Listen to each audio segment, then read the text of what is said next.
Chapter 9:16. The scene of Chu Xiu running towards the statue stunned the others.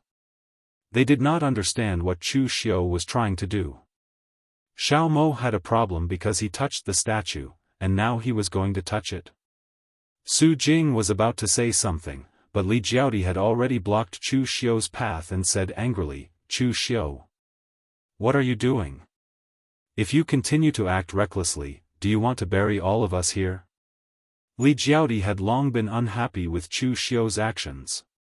Seeing his actions, she stood up more actively than Su Jing to stop him. Moreover, among the people present, Li Jiaodi could not be said to be the weakest, but it was the most difficult for her to resist these strange sculptures.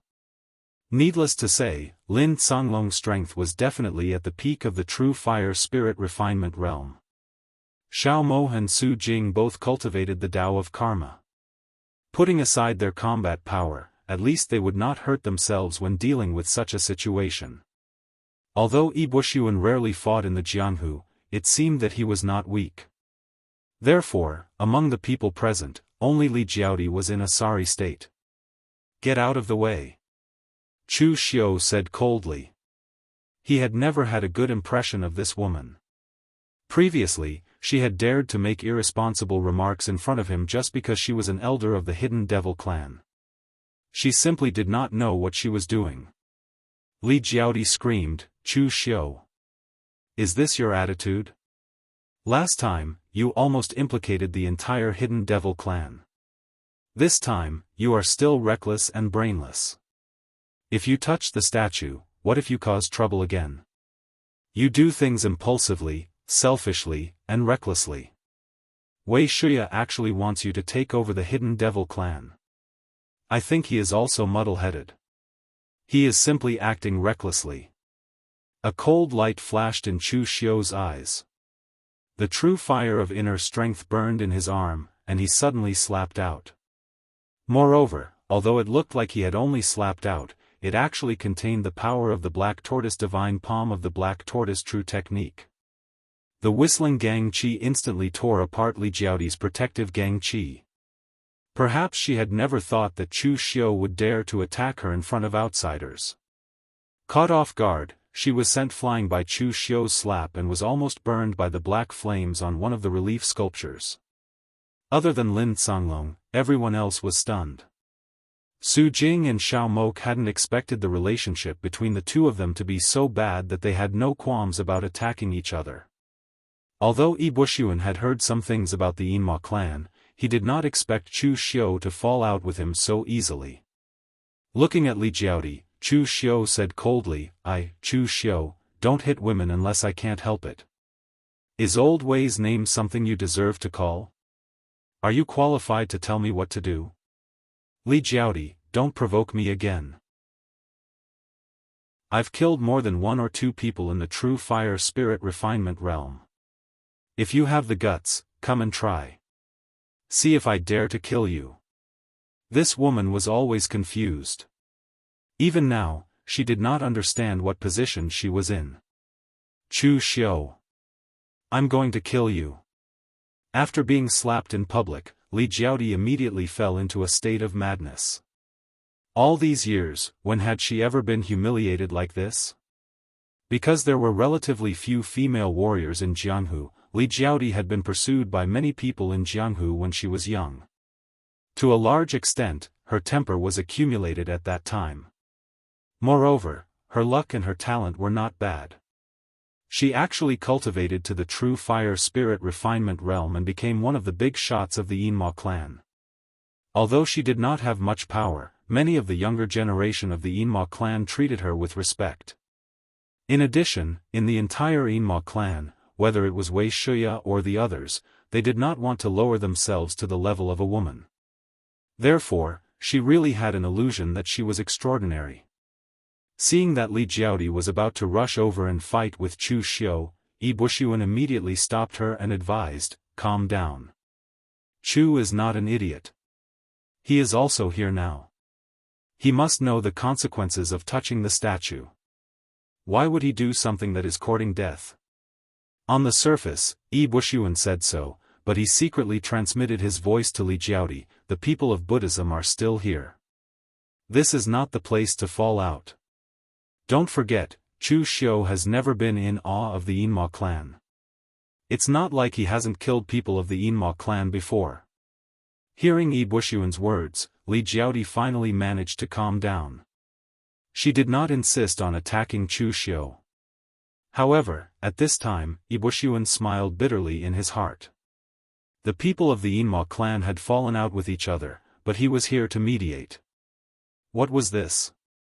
On the other side, Chu Xiu saw that Li Jiaodi did not continue to entangle him. The heavenly war case in his hand turned into a long saber. The powerful saber light directly cut through the relief. In an instant, black flames filled the air and even wrapped Chu Xiu in it. Seeing this scene, Li Jiaodi could not help but sneer in her heart. At this moment, she even wished that Chu Xiu could be burned to death by these strange black flames. Although Li Jiaodi was a member of the Yinma clan, she actually did not regard herself as a member of the Yinma clan from the bottom of her heart. For her, whether it was the identity of the successor of the Red Lotus Demon Venerable or the identity of one of the big shots of the Yinma clan, they were in fact, pasting gold on her face. She enjoyed the various conveniences that this identity brought to her, but she never thought of giving up anything for this identity. If Chu Xiu became the leader of the Yinma clan, she would not have an easy time in the future. Therefore, she would rather Chu Xiu die now. It was better for the Yinma clan to be half dead than alive. However, Li Jiaodi's idea was destined to fail. The internal strength around Chu Xiu's body burst out to resist the black flames. These black flames also contained extreme power of nirvanic extermination, which was somewhat similar to the power of the annihilation triple city arrow. Therefore, Chu Xiu's resistance to this kind of black flames was relatively high. Along the way, Chu Xiu cut through those reliefs. However, there was no more lifelike illusion in front of him, which also proved that Chu Xiu's previous guess was correct. These reliefs were not only filled with the power of destruction, but also contained the true martial Tao meaning of the great black demon cult's inheritance. Only the same kind of power could fuse with it. Chu Xiu's long blade instantly ignited with a black flame. It was actually the same as the flames that carried the power of destruction outside, or even purer. This was the power of the annihilation triple city arrow, but it was not the annihilation triple city arrow. If Chu Xiu had not absorbed the true martial Tao meaning of the annihilation triple city arrow on the reliefs, he would not have been able to use this power alone. As the blade fell, the black world annihilating fire destroyed everything and directly smashed the head of the deity statue.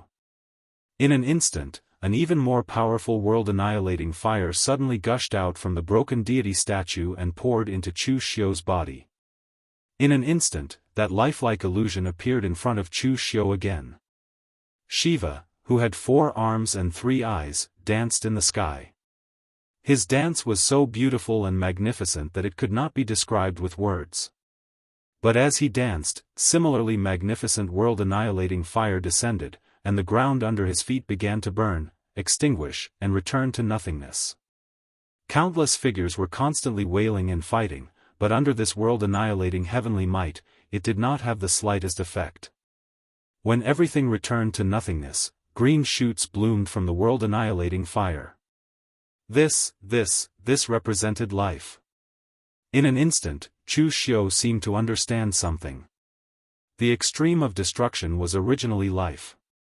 In heaven and earth, everything had 2 sides. When things reached an extreme, they would move in the opposite direction. Yin and Yang were reversed. Shiva's power of nirvana was revealed in the form of flames. In fact, this power had nothing to do with flames. However, fire itself contained the existence of 2 kinds of power, life and death. In ancient times, when the human race had just ascended, they had to endure hardships and hardship. Fire could bring warmth and vitality to people. However, when the flames rose to the extreme, they could also burn away any kind of life. Shiva's world-annihilating power had never been pure destruction, but the coexistence of life and death. When the illusion disappeared, the seemingly endless black flames disappeared as well. The sculptures shattered one after another, and there were even large cracks on some of them. Everyone present looked at Chu Xiu with a slightly surprised gaze. They knew that Chu Xiu had definitely obtained something from that statue, but no one asked much. Who would easily tell others about something like a fortuitous encounter? The few people present either had a grudge against Chu Xiu, or they just met Chu Xiu by chance and had no relationship with him. Of course, he would not tell others. Of course, even if Chu Xiu told them, it would be useless. These relief sculptures and the true meaning of martial arts contained within the statue could only be activated with the same source of power. Otherwise, if they acted rashly, it would cause the power within the statue to backfire, just like what happened to Xiao Moha. Chu Xiu looked around and said, "Master Yi, it's up to you now. This place is very strange.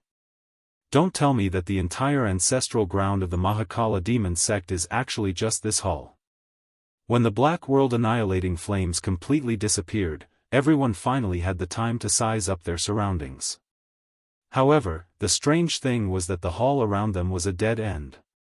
There was no exit at all. Even when Chu Xiu used his spiritual power to investigate, he did not find any other secret passages. It was as if there was only this hall in this place. This was very illogical. My surname is not Yi. Forget it, leave the rest to me. Everyone just needs to cooperate. Yi Bushuan walked to the center of the hall and said, "The Mahakala demon sect and the 6th demon sect are of the same lineage. If I'm not wrong, the layout of this place should be similar to that of the 6th demon sect. It's all a habit. In the inheritance of the 6th demon sect, there is a kind of formation set up using Sanskrit. A part of one's own sect is stuffed into the overlapping space.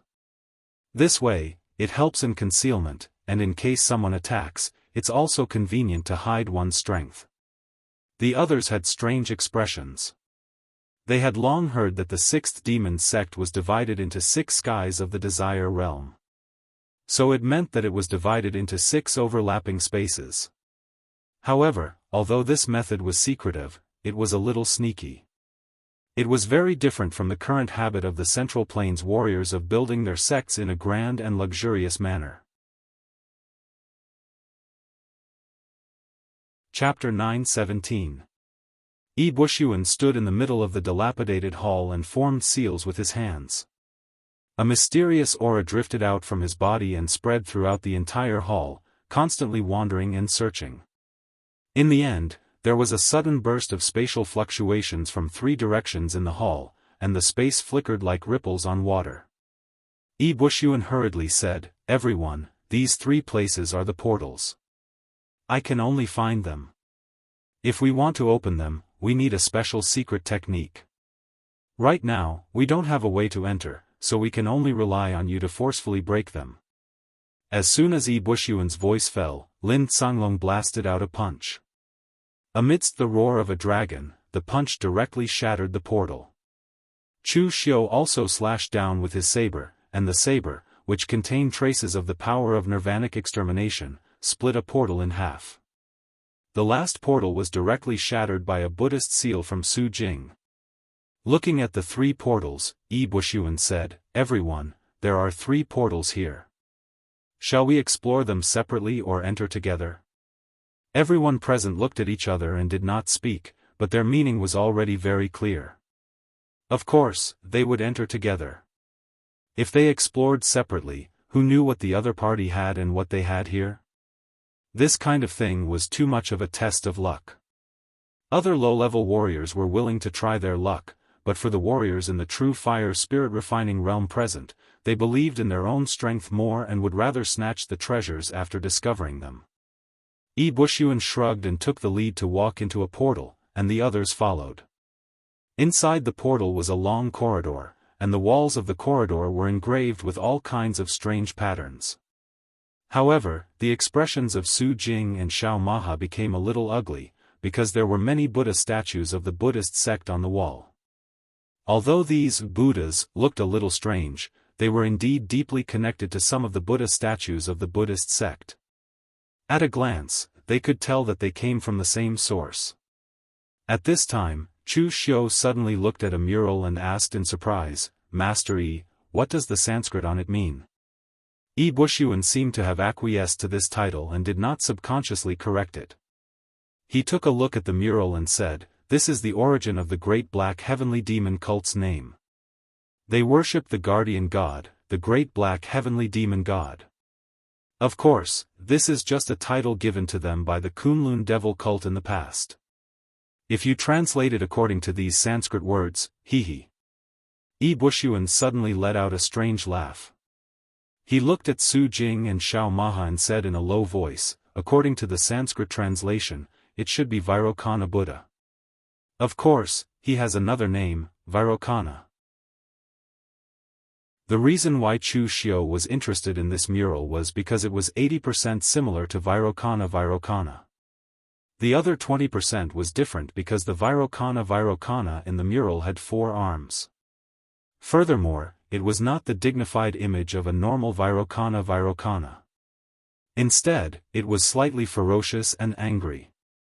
Among the Buddhist techniques, the strongest technique Chu Xiu had was Master Tam Yuan's Great Sun-changing technique, but Chu Xiu rarely used it anymore. With Chu Xiu's current strength, even Master Tam Yuan would not be his match at his peak.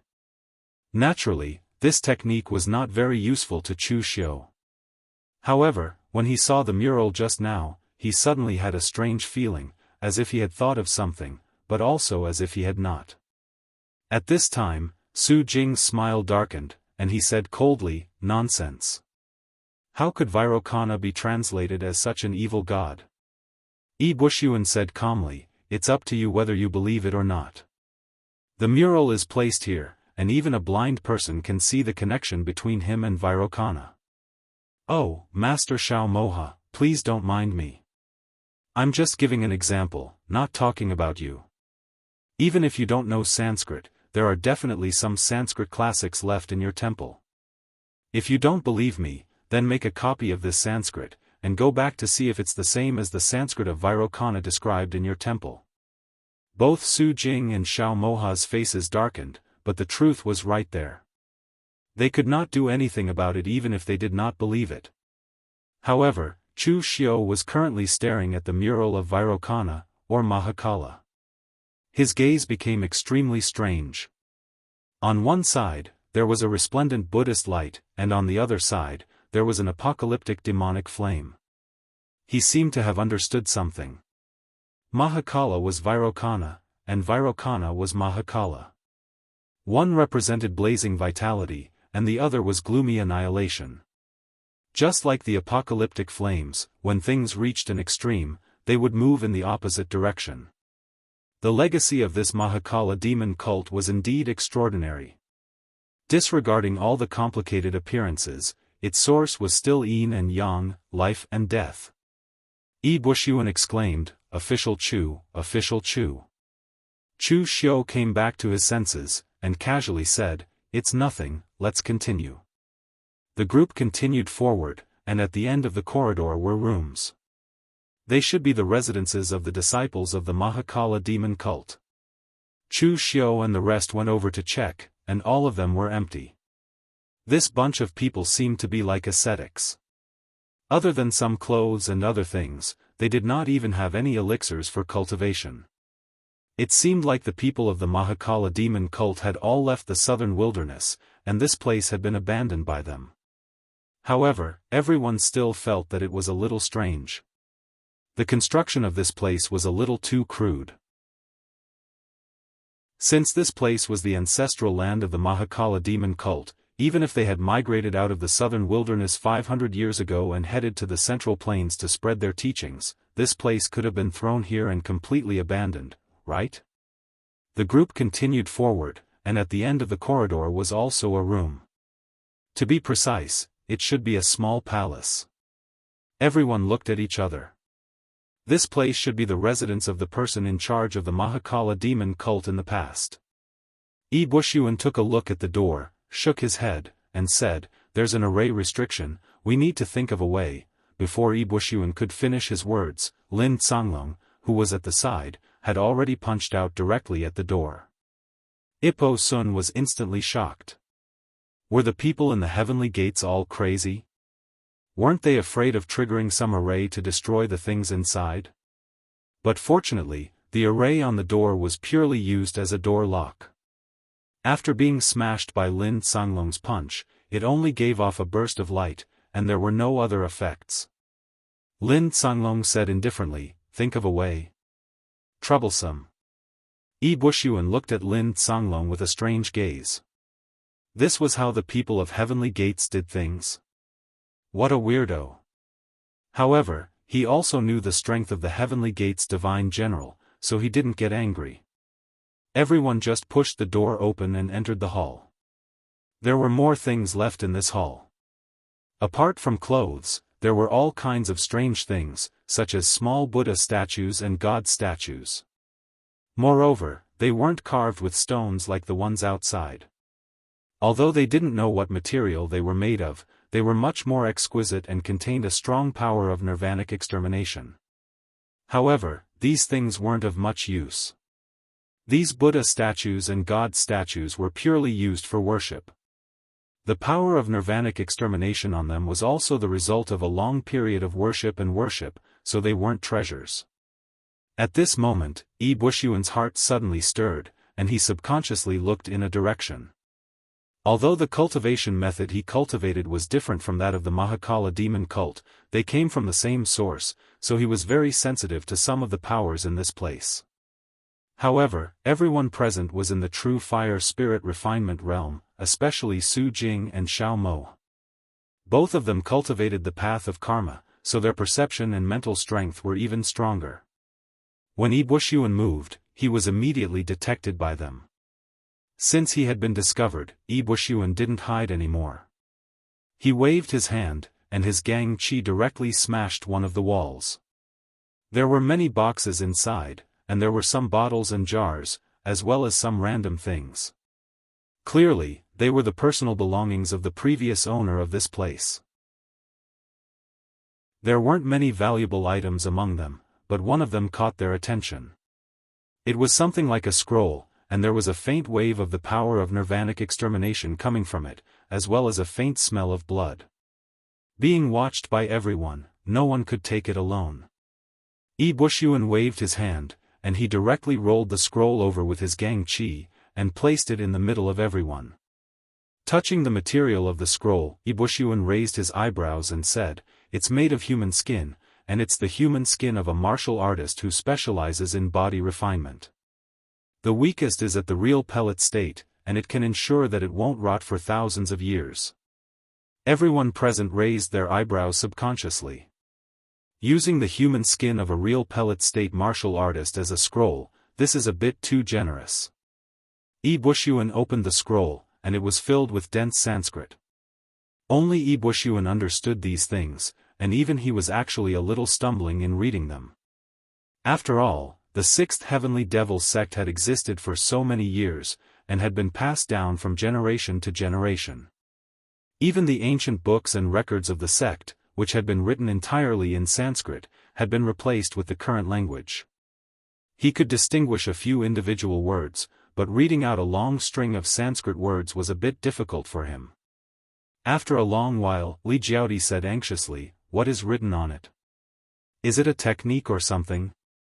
Both Su Jing and Xiao Mo had condensed their mental power to the extreme, and their minds were focused on Yi Buxuan.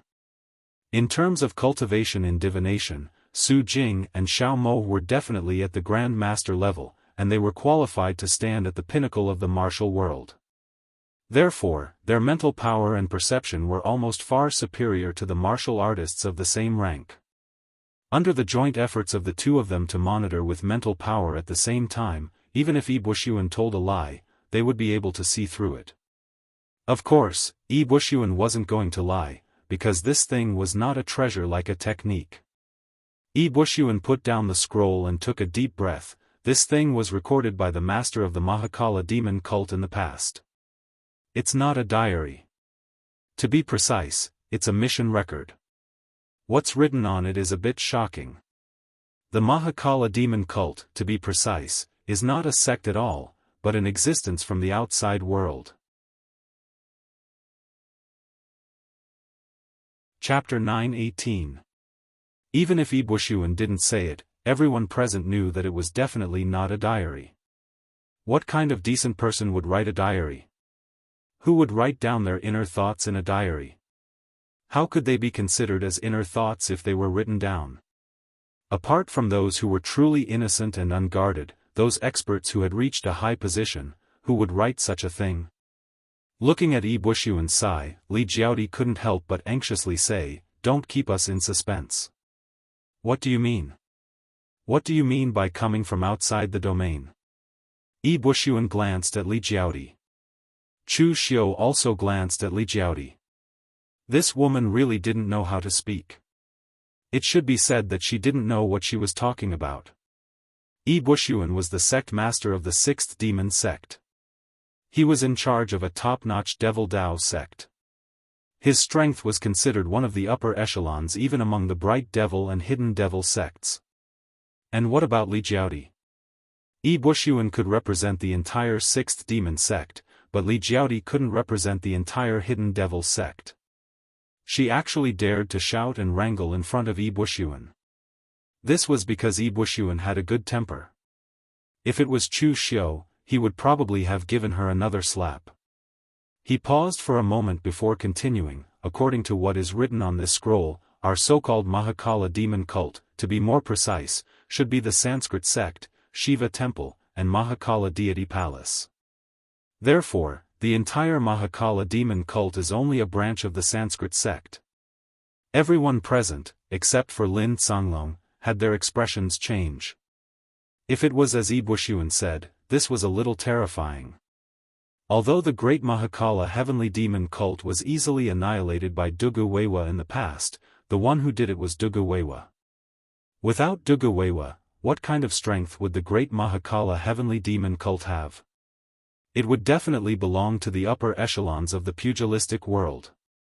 In the end, such a powerful Mahakala heavenly demon cult was actually a branch of a sect. This was simply inconceivable. Su Jing and Xiao Maha were silent. They had seen the name Sanskrit in the ancient records of their sect. Previously, they had thought that the so-called Sanskrit was another name for the ancient Buddhist sections. Now, it seemed that there was some misunderstanding. Sanskrit was just Sanskrit, an independent existence. Ibushuan continued, according to this scroll, Sanskrit is located in a place called Daoist. There, the Brahmin sect and the heavenly Luo treasure Buddha fought fiercely. Due to various reasons, the Brahmin sect was at a disadvantage. Brahma, the ruler of the Brahma temple in Sanskrit, had been found. I didn't quite understand what this word meant, but it seemed to be some sort of reversed usage of a key that would allow some people to return to the ancestral land and obtain what they needed. Then, the plan was executed. The Great Black Sky Demon Cult, or rather, the Great Black Sky Deity Palace, all arrived at the ancestral grounds, but they discovered that the ancestral grounds had undergone a heaven-shaking change. Absolute heaven is pressed for time. They don't have much time left. And then? Su Jing couldn't help but ask. Ibushuan pointed at the scroll and said, "That's it. You should know what happened next." The Great Black Sky Demon Cult walked out of the southern barbaric lands and was completely destroyed by the Kunlun Devil Cult. Everyone present let out a long breath, and their eyes flickered with a strange light. There wasn't much recorded in the scroll, and because of Ibushuan's translation problems, some parts were still a little unclear. But the content recorded was extremely shocking, and it was related to some secrets of the ancient Great Calamity. They didn't know about the Sanskrit, but they knew about the heavenly Luo treasure Buddha. The heavenly Luo treasure Buddha was a top Buddhist sect in the ancient times, and this Sanskrit was able to fight against it. Although it was at a disadvantage, it was obvious that this Sanskrit was in existence on the same level as the heavenly Luo treasure Buddha. Most importantly, this incident happened 500 years ago. 500 years ago, the heavenly Luo treasure Buddha, which only existed in ancient legends, was fighting against the Sanskrit. What did this mean? It meant that the ancient Buddhist sect, the heavenly Luo treasure Buddha, still existed. At least 500 years ago, it existed in a place called the Daoist. In fact, everyone had always been very curious about the whereabouts of the ancient sects and the group of experts after the ancient Great Calamity. However, although they were curious, they did not find any direct evidence to prove where the ancient sects had gone. There were only some scattered records. Coupled with their guesses, they could more or less come to a conclusion, and that was that a portion of the ancient sects had indeed successfully avoided the calamity. And now, the things recorded in this scroll were the most direct evidence. The so-called sky-splitting plan of the ancient great sects had indeed succeeded. They had found a place called Daluo Celestial, and from the looks of it, they were living quite well. It was very simple to come to the conclusion that they were living well. If they still had the mood to fight each other and worship Buddha, then they must be living well. If they were to become like the Green Capital, even living would be tiring. How would they still have the mood to fight and worship Buddha? Everyone present was clearly shocked by this news. The only ones who were clear-headed were Li Jiaodi and Lin Songlong. Li Jiaodi was calm because she didn't care about these things at all. To her, she didn't care about the ancient secrets and other messy things. She only cared about how much she could benefit from her line of work. As for Lin Songlong's calmness, Chu Xiu felt a little puzzled. He had always felt that from the moment they entered, Lin Songlong seemed to have known about these things in advance. What he wanted was only one thing in the great black heavenly demon cult. As long as he got that thing, everything else didn't matter. After digesting what they had just learned, they turned around and went to the other two portals to check them out. There was nothing special about the second portal. It was a small palace, and each palace had a statue of a god. There were even incense offerings on it. This place was very normal. Places like the Great Light Temple and Subodhi Monastery had such places to worship Buddhas and Bodhisattvas. Moreover, this place also indirectly proved that the Buddhist lineage had a deep connection with Sanskrit. Some of the statues were quite similar to the Buddhas, Bodhisattvas, and protectors of the Buddhist lineage. When they stepped into the third portal, what appeared in front of them was a bronze door covered with arrays. Previously, the surrounding buildings were all built with the local black stones, but this place was actually sealed with a bronze gate. It was obvious that this was not an ordinary place. Yi Bushuan walked over to take a look and said in a deep voice, "Master Su Jing and Master Xiao Mok, it's up to you. The array laid here is a protective array. If you break it with force, it will easily cause a backlash. Both of you should be proficient in arrays.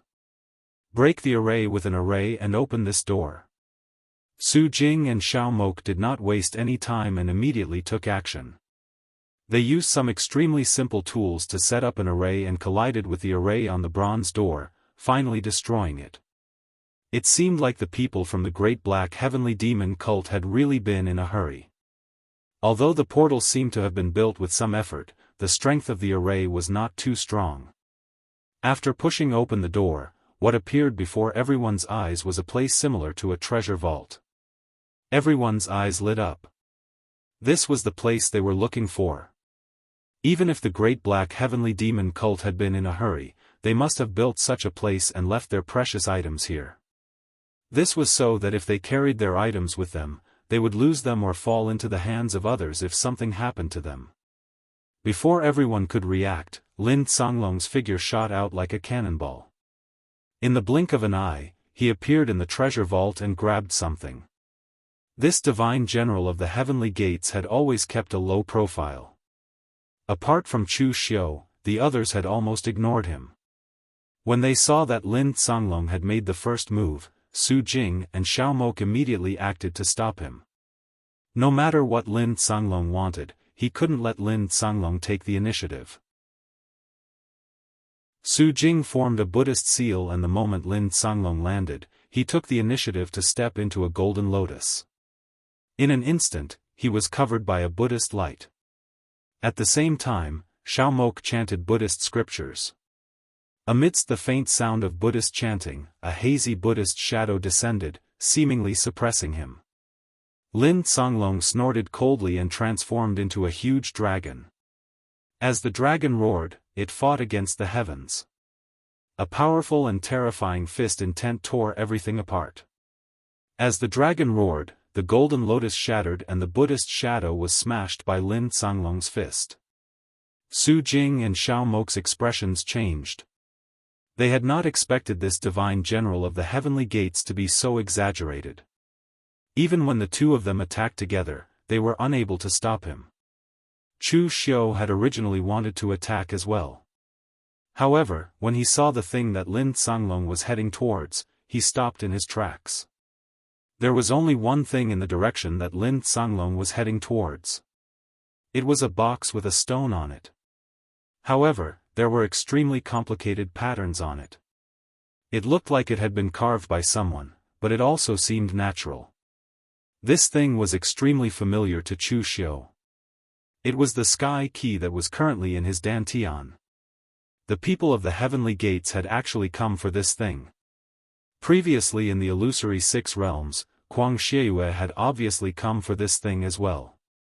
The people of the heavenly gates seemed to have some sort of intelligence that allowed them to know where this thing was. Based on this deduction, Divine Lord Luo had appeared in the underworld previously for this thing as well.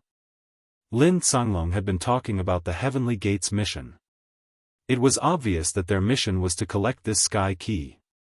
Previously, the key had fallen into Chu Xiu's hands, causing Kuang Xieyue's mission to fail. That was why it was Lin Songlong's turn to appear in the underworld.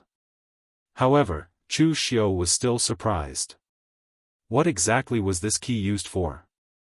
At present, Chu Xiu only knew that this sky key had the ability to travel through space. It could allow him to break through the space barrier and travel back and forth to the oasis space. Now, it seemed that this sky key definitely did not have such a simple function. Could it really allow people to travel to the heavens? Chapter 919. Lin Songlong's goal in coming here had always been clear. He was here for the sky-piercing key. He had no need for anything else, nor was he interested in it. After breaking free from Su Jing and Xiao Maha's entanglement, Lin Songlong took the sky-piercing key and immediately turned to leave. This scene caused the others to be incomparably stunned, but after hesitating for a moment, no one gave chase. Su Jing and the others did not give chase because they did not know the value of this item. It did not seem worth it to fight with the divine general of the sky gates for something of unknown value and give up everything else here. As for Chu Xiu, he did not give chase because he already had the sky-piercing key. Therefore, the moment Lin Songlong made his move, Chu Xiu also made his move. His target was the ancient book in the corner. The things here were all written in Sanskrit. Other than Ibuxuan, no one else knew what was written on it. However, Chu Xiu was certain that the item in it had a deep connection with the source power of the Mahakala heavenly demon sect, which was the world annihilation flame. Previously, when Chu Xiu had shattered the statue in the main hall, he had gained insight into the true martial intent of the world annihilation flame. The ancient book gave Chu Xiu a different feeling, as though there was some kind of power within it that was throbbing. Seeing Chu Xiu make his move, Ibuxuan and Li Jiaodi followed suit. The only difference was that Ibuxuan could understand the Sanskrit and knew what he wanted. He also knew what the most valuable item here was. As for Li Jiaodi, she purely wanted to make things difficult for Chu Xiu. Most women were more vengeful than men, especially women like Li Jiaodi, who had an extreme personality. She would remember the slap that Chu Xiu had given her for the rest of her life. If she did not fight with Chu Xiu now, who would she fight with? Moreover, Li Jiaodi also had her own thoughts. Needless to say, with Chu Xiu's strength, the first thing he fancied was definitely a good thing. It was definitely the right thing to snatch it from him. A fiery lotus descended from the sky. In an instant, the lotus bloomed, and countless sword chi that burned with blood flames shot out from it, gushing towards Chu Xiu. The black tortoise divine palm in Chu Xiu's hand slammed down. The powerful palm force swept across everything, shattering the blood flame sword chi. Looking behind him, Chu Xiu said coldly, "Li Jiaodi, are you courting death?" This woman had challenged his bottom line time and time again. Did she really think that he, Chu Xiu, would have tender feelings for the fairer sex? Moreover, Chu Xiu was not in the mood to have tender feelings for such an old woman. Although Li Jiaodi still looked very young and was still attractive, in reality, it was only because she had cultivated a secret technique. No one knew her actual age, but she was definitely older than Chu Wuji. "Lu Jiang," he said disdainfully from the blood soul bead, "so this is the woman who obtained the Red Lotus Demon Venerable's inheritance? This is simply a humiliation to the Red Lotus Demon Venerable. In the past, the Red Lotus Demon Venerable was so charming that countless righteous heroes fell for him. This woman can't even compare to a hair of the Red Lotus Demon Venerable." Hearing Lu Jianghe's tone, Chu Xiu was a little surprised. This person, who had always felt that he could stand shoulder to shoulder with the 4 demon venerables of the Kunlun devil cult in the past, was rather indignant. However, he seemed to be very respectful towards the Red Lotus Demon Venerable. Could it be because the Red Lotus Demon Venerable had redeemed him from Ning Xuanji? Li Jiaodi snorted coldly and said, "Chu Xiu, do you really think I'm afraid of you? The treasures here are all ownerless. You can snatch them, but I can't. Well, since you want to snatch them, I'll give you the chance." As soon as he finished speaking, the heavenly Dao war case in Chu Xiu's hand had already evolved into the peerless heavenly saber. As the saber slashed down, the Buddhist light, devil chi, and Dao accumulation condensed into one. Its power was simply terrifying. In fact, Li Jiaodi had never really fought with Chu Xiu. Although she had been slapped by Chu Xiu just now, it was just a slap. It did not reflect Chu Xiu's true power at all.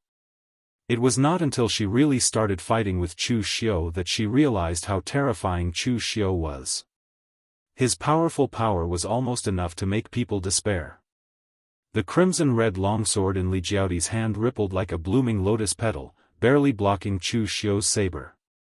But under the power of the saber, the ripples on the lotus petal shattered one after another, unable to withstand a single blow. After exchanging several blows, she was forced to retreat step by Chu Xiu, unable to fight back at all.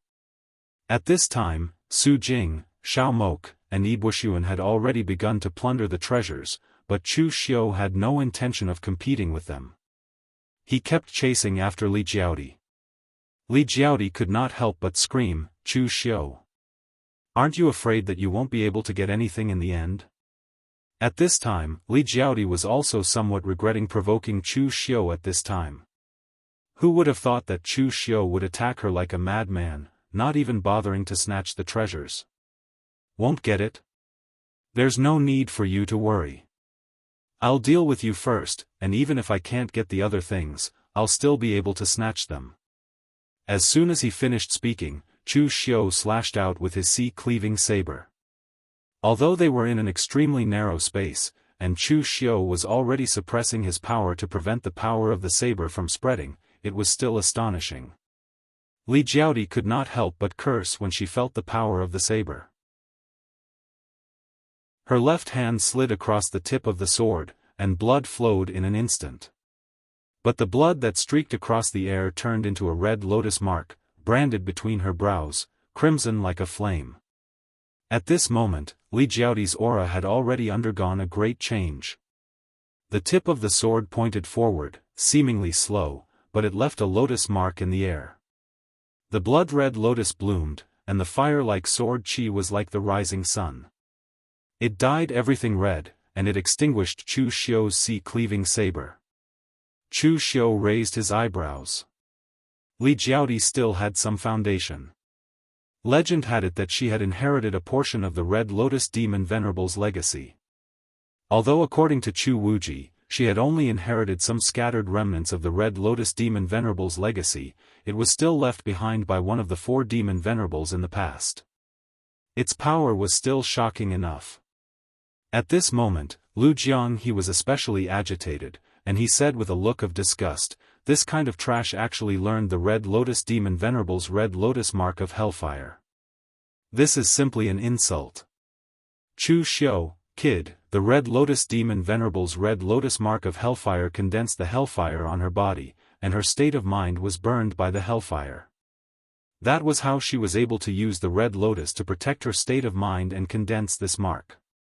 This woman is stupid and extreme. There's no way she can endure the trial of tempering her heart with hellfire. Before she can truly master it, she'll probably go berserk." Seeing how she ignited the hellfire with the power of her chi and blood just now, it's obvious that she has only cultivated half of this move. As long as you use the power of your primordial spirit to disturb the hellfire, she will be devoured by the hellfire without you needing to do anything. Kill this woman. Don't embarrass the Red Lotus Demon Venerable. Chu Xiu suddenly said, "The Red Lotus Demon Venerable is a woman, right?" Lu Jiang, he was stunned. "How did you know? Who told you that?" Chu Xiu said calmly, "I've never seen you so agitated for Dugu Weiwei or the other 3 demon venerables. You're so angry for a beauty." Just as Lu Jiang he wanted to explain, Chu Xiu had already made his move. The demonic qi longbow condensed in Chu Xiu's hand. However, at this moment, the demonic qi longbow condensed in Chu Xiu's hand was vivid and lifelike. Moreover, his eyes were extremely clear, unlike before, where they were corroded by the demonic qi. In the past, what Chu Xiu had learned was Dugu Weiwei's Triple City Annihilation Arrow. After seeing the true intent of the Triple City Annihilation Arrow, Chu Xiu had comprehended another level of it. Therefore, what Chu Xiu used now was not the original Triple City Annihilation Arrow, nor was it Dugu Weiwei's Triple City Annihilation Arrow. Instead, it was the Triple City Annihilation Arrow that belonged to him, Chu Xiu. The arrow shot out explosively as if it had pierced through the void. The glorious Triple City Annihilation Arrow shattered in front of the arrow, and the power of nirvanic extermination permeated everything. The red lotuses shattered, and the sword chi was torn apart. Li Jiaodi screamed, and the long sword in her hand rippled with extremely hot red lotus hellfire. As the sword chi scattered, countless red lotuses bloomed in front of her. However, like a flower blooming in the night, they were instantly destroyed by the power of nirvanic extermination of the Triple City Annihilation Arrow. By the time the power of nirvanic extermination was 10 feet away from Li Jiaodi had almost exhausted all her strength to counteract the power of the arrow. However, before she could breathe a sigh of relief, a golden primordial spirit arrow appeared from the dissipating power of nirvanic extermination and shot straight at Li Jiaodi's mind. Immediately, the primordial spirit golden light exploded, stirring up the hellfire. In that instant, Li Jiaodi's mind was filled with illusions. Her inner demons kept appearing under the roasting of the hellfire. Her face immediately paled and she spat out a mouthful of blood. Just as Chu Xiu was about to continue attacking, a red light bloomed around Li Jiaodi's body. Her figure actually disappeared in the blink of an eye, leaving only a red lotus floating on the spot. In the end, it turned into pure spiritual energy of the world and dissipated.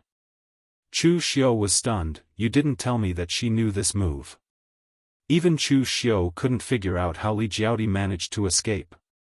This woman's mouth was so foul, and her personality was so bad. She had not been killed after so many years, so he believed that this move was the key. Lu Jiang he was stunned. Didn't that Chu kid from the Yinma clan say that this woman had only received a little bit of the Red Lotus Demon Venerable's inheritance? How did she even know the Red Lotus escape? You can't blame me for the information being wrong. Then, Lu Jiang he seemed to think of something and hurriedly said, "That's right, with the Red Lotus Demon Venerable." Before Lu Jiang he could finish, Chu Xiu interrupted, "There's no need to explain. An explanation is just a cover-up. Besides, why do you need to explain to me? I'm not interested in listening to you cover up right now." With that, Chu Xiu did not give Lu Jiang he a chance to continue speaking.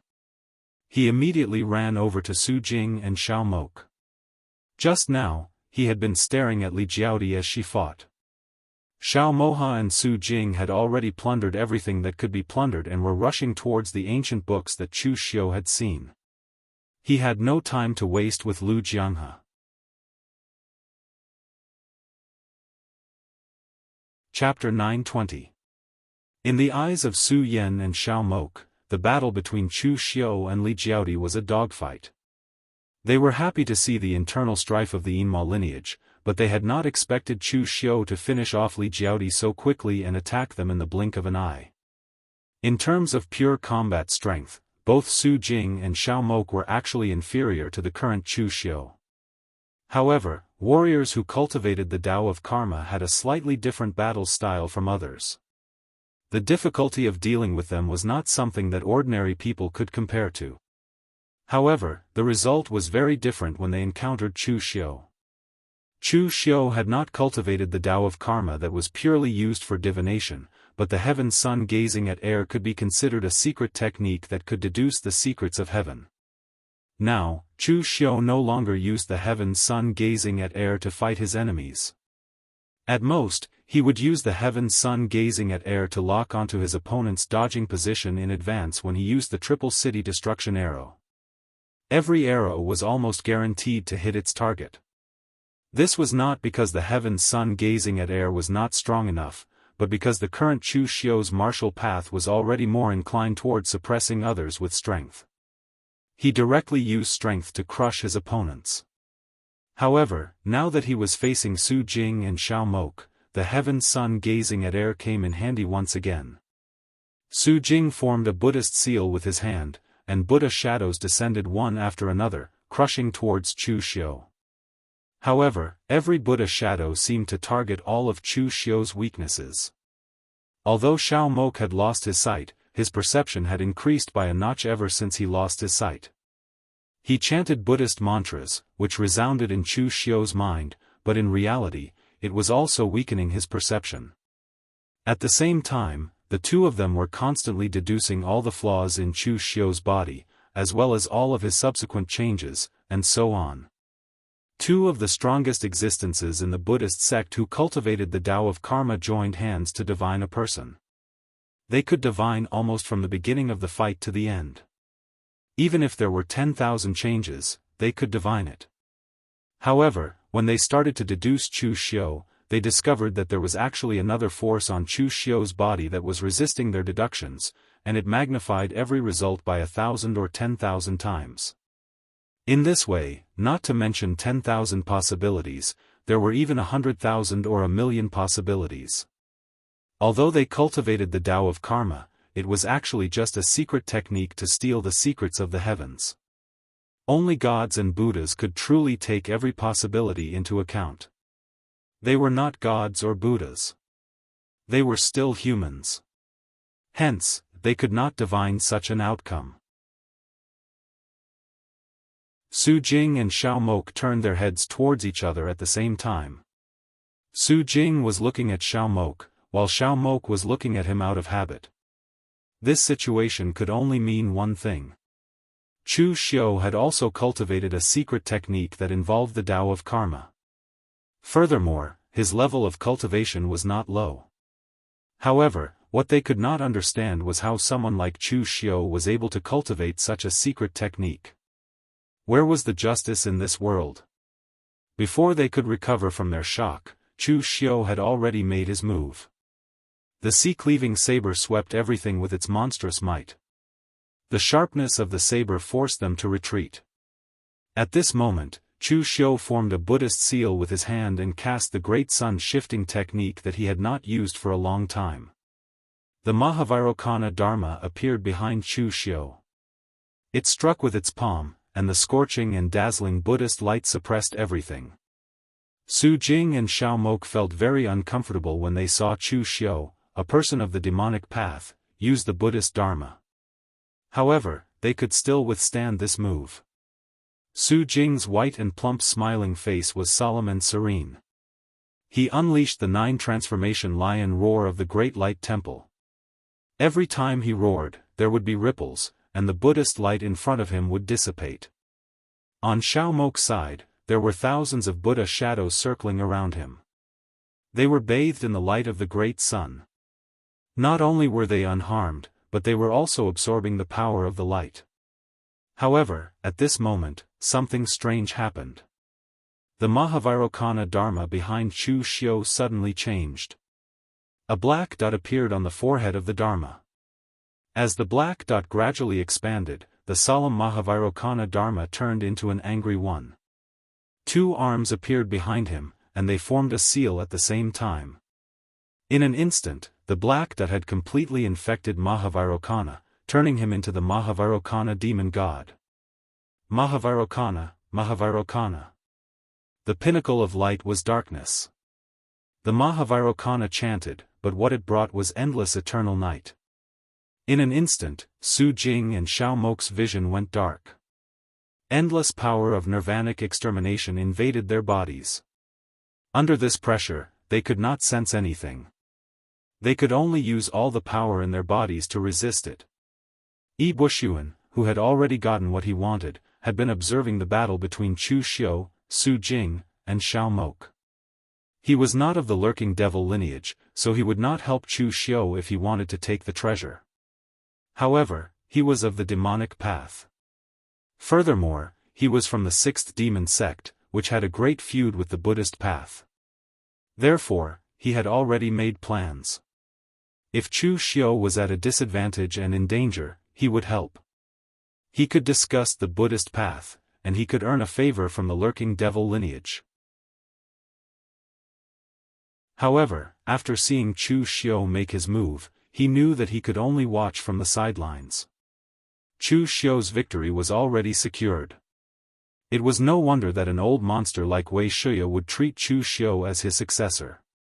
He had even used all his connections and power to send Chu Xiu to the position of the lurking devil lineage's successor. Putting everything else aside, Chu Xiu's shocking talent in the martial Dao was definitely the most terrifying person Iboxan had ever seen. Just now, Chu Xiu had seen the portrait of the Mahavirokana. Yi Bushuan had translated to him that the Mahavirokana was the Virokana. It had only been a short while, but Chu Xiu had already figured out the key and connected the 2 powers. This level of comprehension and talent was simply terrifying. At the same time, this also proved that Chu Xiu had already cultivated this Buddhist technique to the extreme. Otherwise, it would be impossible for him to convert it so naturally. Seeing that Su Jing and Xiao Maha were temporarily resisting the power of nirvanic extermination, Chu Xiu went directly to the ancient book and kept it in his bag with a wave of his hand. It was not that he did not want to kill these 2 people, but that he could not. They were just fighting for the treasure, not fighting to the death. Although these 2 people were temporarily suppressed by him, they still had a base that they had not used. After all, this was the southern land, which was considered the sphere of influence of the Sabodhi monastery. Chu Xiu did not want to delay for too long. Who knew if Rama would suddenly attack? Therefore, after getting the item, Chu Xiu turned and left. When Yi Bushuan saw that Chu Xiu had left, he naturally would not stay here any longer. He left immediately as well. Otherwise, he would easily become the punching bag of these 2 monks. When Su Jing and Xiao Maha finally completely offset the power of nirvanic extermination in front of them, they looked at the empty hall and suddenly sighed. Previously, you said that you miscalculated the karma of Chu Xiu, but now I suddenly feel that you did not miscalculate. Xiao Maha was surprised. What do you mean? Su Jing's fat face no longer had the smile of a Maitreya Buddha. Instead, there was a trace of worry. With Chu Xiu's talent and potential, and more importantly, his ruthless nature, I am worried that he will grow to the level of Dugu Weiwei in the future. At that time, let alone your Sabodhi monastery, any sect in the world will be at risk of being annihilated. Xiao Maha was stunned. Then, he shook his head. Absolutely impossible. In the past 10,000 years, there has only been one Dugu Weiwei in the Jianghu. How could another demon like him appear so soon? Chu Xiu's talent and potential were indeed frightening, but Dugu Weiwei was already in existence that made people despair. No matter how much Xiao Maha thought of Chu Xiu, he would not elevate him to the level of Dugu Weiwei. Su Jing smiled bitterly. I hope that I'm just worrying for nothing. After a moment of silence, the two of them left. However, Su Jing returned directly to the Great Light Temple, while Xiao Maha had someone take over the ruins of the Great Black Heavenly Demon cult. Although the place had been ransacked by everyone, there was no guarantee that they would not overlook anything. It was worth searching again. At this time, in the outside world, Chu Xiu had already found a secluded place to read through the book. However, when he opened it, he suddenly smacked his head. He had miscalculated. He had only felt that this thing had some connection to the flames of annihilation that he had comprehended. However, he had forgotten that all the words in the Great Black Heavenly Demon cult were written in Sanskrit. This cultivation method must be the same. At this time, Ibushuan walked out of the black fog like a ghost. He smiled and said, Official Chu, are you worried about the cultivation method? If Official Chu trusts me, I can help you translate these cultivation method books. The cultivation methods of the sixth demon sect were written in Sanskrit in the beginning. They are cryptic and difficult to understand. It took several generations of hard work before we finally succeeded in translating them. It might take some effort to translate those ordinary words, but I can guarantee that I will be accurate when translating this cultivation method. Moreover, Official Chu, you don't have to worry about me secretly learning this cultivation method. Although the Great Black Heavenly Demon cult and the sixth demon sect come from the same source, our martial arts are completely different. The legacy of the sixth demon sect is not inferior to that of the Great Black Heavenly Demon cult. It's not worth it to switch to another cultivation method. Not everyone in the pugilistic world is like Official Chu, who can cultivate Tao, Buddhism, and demonic. Bushuan had no ill intentions for appearing here. He had purely come with the intention of forming a good relationship. Translating the cultivation method was just a slight effort. Just based on the talent and comprehension that Chu Xiu had displayed just now, it was worth his investment. Chu Xiu did not even think about it before saying, then I'll have to trouble Master Yi. Not to mention that he wasn't worried about Bushuan secretly learning it. Even if Bushuan directly made a copy of the cultivation method, he wouldn't be worried. Even if two people from the same sect learned the same cultivation method, the effects would be different. Take Chu Xiu's heaven-extinguishing earth-annihilating oblivion-killing fist for example. There were many people in the pugilistic world who knew it, but when Chu Xiu used it, it had a unique martial rhythm that belonged to him. The Great Black Heavenly Demon cult's cultivation method was the same. He had first obtained the true martial intent of the world-annihilating flame from the statue of Shiva. Therefore, in the entire pugilistic world, he was the only one who could truly understand the true martial intent within. In fact, he wasn't even worried that Bushuan would translate it unintentionally or intentionally, because the feeling of the true martial intent was the most reliable.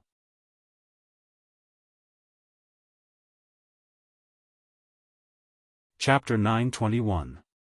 Translating a cultivation technique wasn't a difficult task for Bushuan. It only took about 2 hours for Bushuan to write out the translated cultivation technique for Chu Xiu.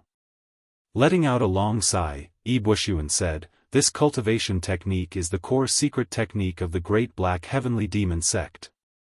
It's hard to say the name after the translation, but according to the customs of the Kunlun Devil cult, it's more appropriate to call it the Great Black Heavenly Demon technique. There are many records regarding the Great Black Heavenly Demon sect, or rather, records regarding the Sanskrit religion, which allowed me to gain something. The sixth demon sect is indeed a part of the ancient Sanskrit religion. The Great Black Heavenly Demon sect is a Sanskrit religion, and the Great Black Heavenly Demon Palace in Shiva Temple is one of the incarnations of Shiva. And the sixth demon sect's predecessor is the sixth demon palace in Shiva Temple. The sixth demon is also one of the incarnations of Shiva. With regards to finding out the origin of his sect, Bushuan only felt a sense of satisfaction from solving a riddle, but he wasn't really excited about it. In the ancient times, the people of the sixth demon palace were all dead. It was later people who discovered the ruins and built the sixth demon sect. So in reality, there wasn't much of a connection between the two, and Wuxia wasn't interested in finding an ancestor of the ancient times either. At this time, Wuxia flipped to the last page of the ancient book and said doubtfully, "There's something like this on the last page of the ancient book. There aren't any words or annotations on it, and looking at the material, it seems to have been added in later and rebound. I can't tell what it is." Chu Xiu took a look. The thing that Wuxia was talking about was a painting. In fact, it couldn't even be considered a painting. It was a very strange thing. At a rough glance, it looked like a few irregular circles of bubbles squeezed together. However, upon closer inspection, these circles of bubbles were marked with various points and lines. There seemed to be a pattern to them. Although Chu Xiu could not understand them, he had a vague feeling that he could not understand them. Unable to guess what it was, Chu Xiu didn't delve too deeply into it. He planned to take it back and study it slowly. "Many thanks, Master Yi." Wuxia smiled. "No need to be so polite, Official Chu. You and I are both from the demonic lineage, so this small matter is nothing." After chatting a bit more with Wuxia, the two said their goodbyes and left. It had to be said that Wuxia, or perhaps the entire sixth heavenly devil sect, was very smart. When you don't have the strength, you don't pick a side. What do you mean by being neutral? That's just courting death. However, if you maintained a neutral stance after gaining strength, then you would become the target of both sides. The sixth heavenly demon sect was located far away in the South China Sea. They rarely participated in the disputes of the Central Plains, so the bright demons and the hidden demons didn't have any ill feelings towards them. In addition, the other party was strong enough, so both sides were even more unwilling to offend such a person. Wuxia had even more good karma. It was said that he had a good relationship with Eastern Emperor Tai. Right now, Chu Xiu owed him a favor. In the future, if Chu Xiu truly took charge of the Yinma clan, this favor would be worth a lot of money. If Chu Xiu were to die prematurely, it wouldn't matter. Anyway, he wouldn't lose anything. After returning to the Jianghu Hall, Chu Xiu just called Mei Qinglian and the others to ask if there was anything important. Then, he went into seclusion. After Wuxia had translated the Great Black Sky Demon skill, Chu Xiu was prepared to cultivate it. It wasn't difficult to cultivate this skill, because Chu Xiu had already obtained the true meaning of Shiva's martial path from the statue of Shiva and seen the apocalyptic fire. Now that he was cultivating the Great Black Sky Demon skill, it was a matter of course. The Great Black Sky Demon God was one of Shiva's incarnations. It was in charge of destruction, and its form was the three-eyed, four-armed one in the temple. It could cultivate the apocalyptic fire, and its power was incomparably domineering. As for Chu Xiu's Triple City Annihilation Arrow, it was a secret skill of the Great Black Sky Demon skill, and also an extremely powerful one. After more than a month, Chu Xiu had more or less mastered the Great Black Sky Demon skill.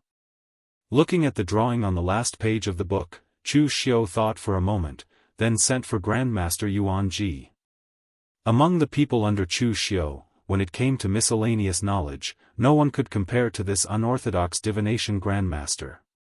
When Chu Xiu sent for Grandmaster Yuan Ji, he was in a brothel, hugging a girl and watching her dance. As he watched, he stared at the girl's slender waist, wondering if he should redeem the girl.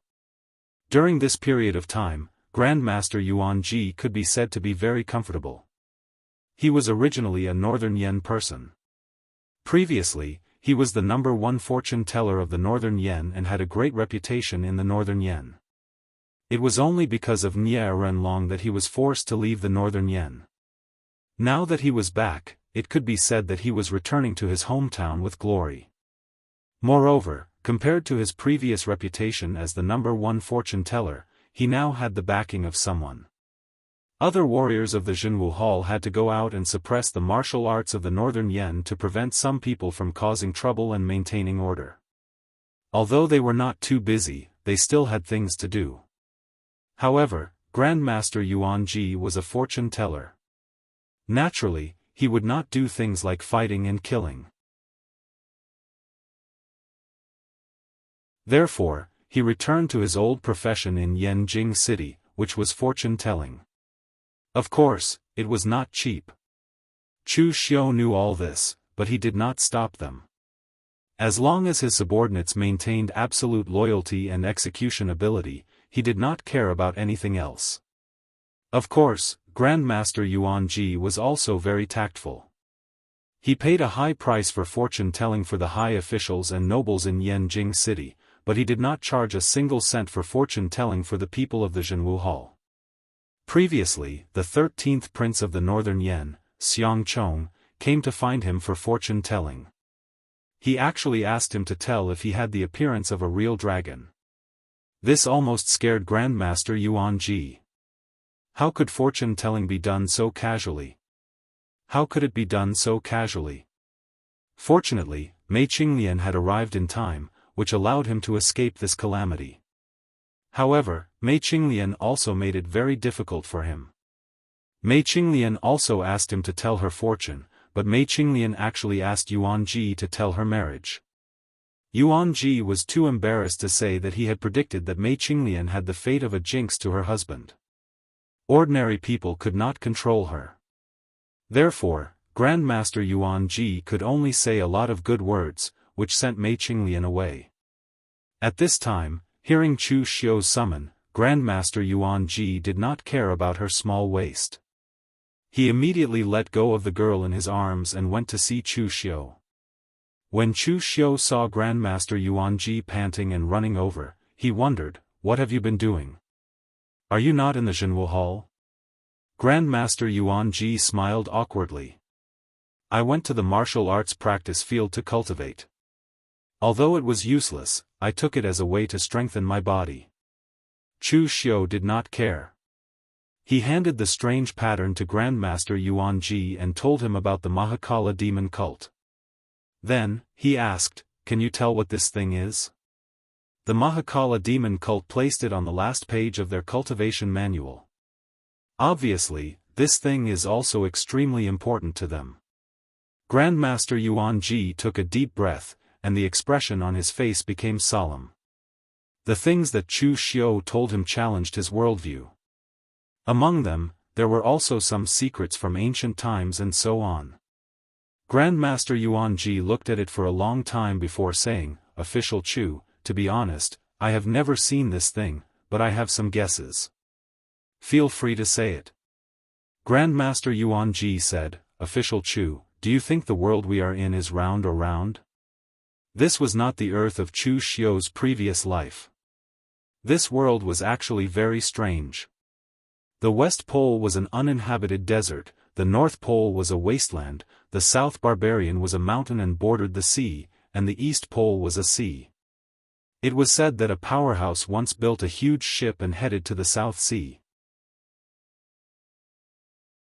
In the beginning, there were countless islands and many overseas martial artists.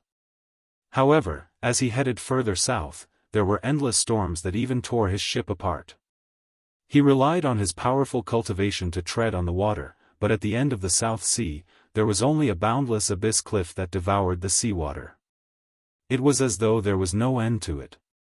That was the end of the world. Of course, this was only a legend. No one would be so bored as to spend half of their life to take a look at the end of the world. Therefore, in response to Grandmaster Yuanji's question, Chu Xiu pondered for a while and said, "Now it seems that it is round."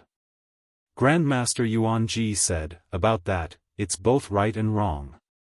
We fortune-tellers like to study such things, which is why we had some guesses before. It's said that the world we are in is round, and square, but is there a sky beyond this sky? My lord, take a look at these round things.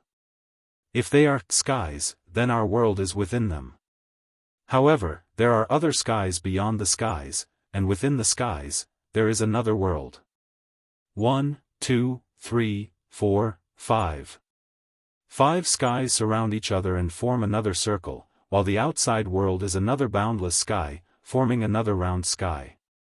Based on the clues we have now, the major sects of ancient times came up with the plan to split open the skies before the calamity came.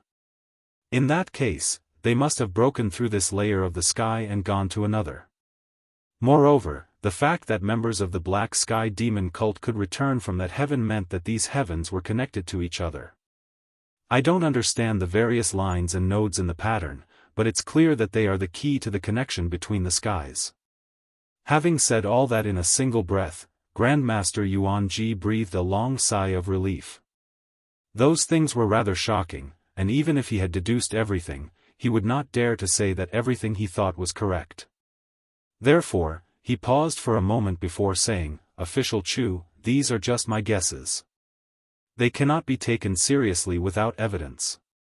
Chu Xiao nodded, stroking his chin. While it was all Grandmaster Yuanji's guesses, he felt that his analysis was not far from the truth. Moreover, the role of the Sky Gate was also very suspicious. The sky-piercing key could traverse space, and while the Sky Gate had not appeared in the world for a long time, it was to search for the sky-piercing key each time it did. Did that not mean that they were already aware of those secrets? In fact, even the name of the Sky Gate was very suspicious. Before this, Chu Xiao had thought that the Sky Gate meant that they were very powerful and stood on a high pedestal, which was why they were arrogant enough to call themselves the Sky Gate. Now, it seemed that the Sky Gate was literally a door that could reach the heavens.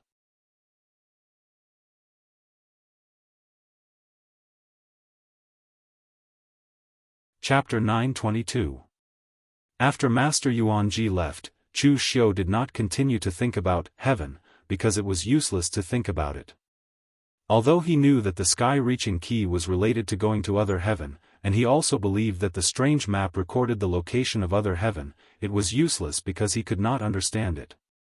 Since he found that the sky-reaching key could pass through the green space, Chu Xiao had tried to use it in other places, but it was useless because he could not understand it. This thing was only effective in the green space, where the space was weak. Although he suspected that Elysium knew something, the gap between him and Elysium was too big. He had no clue about investigating Elysium. Even if he had, it would be suicide for Chu Xiao to investigate Elysium rashly.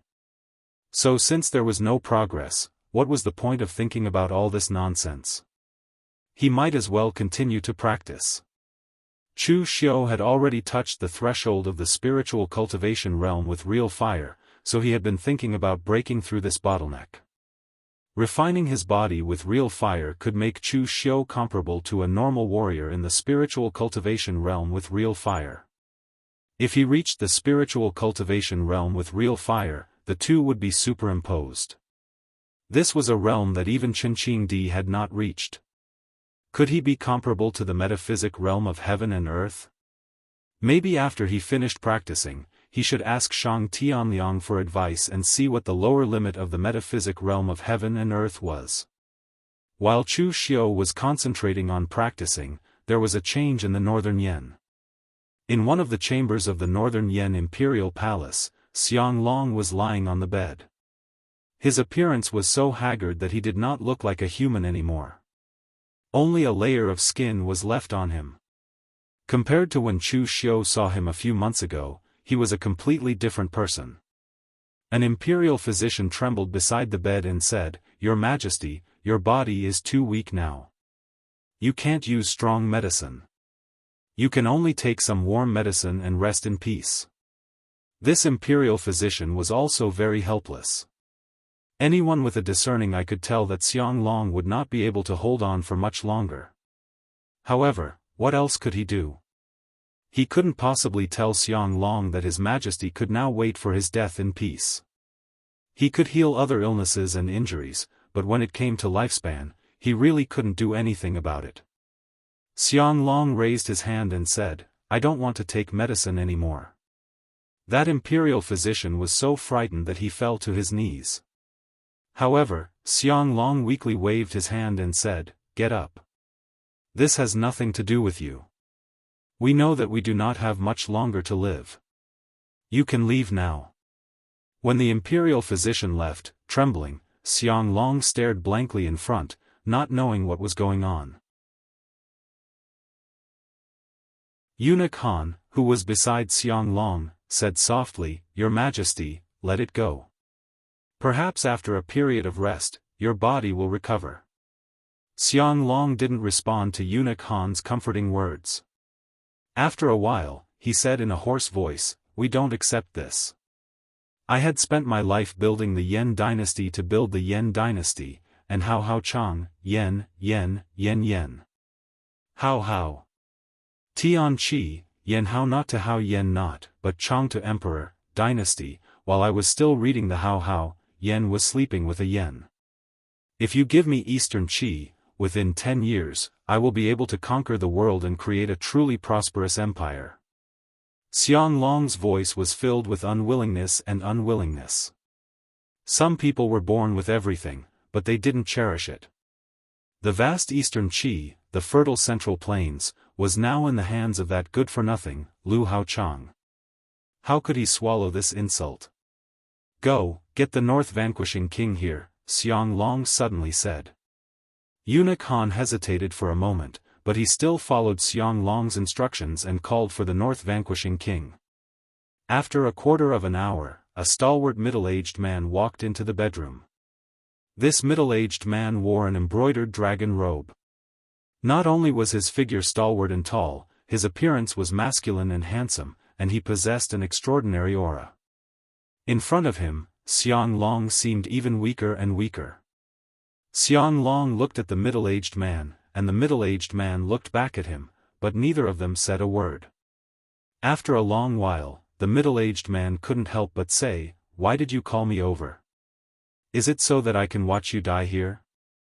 I've said it before, after your death, I will only drink and celebrate. I will not mourn for you, brother."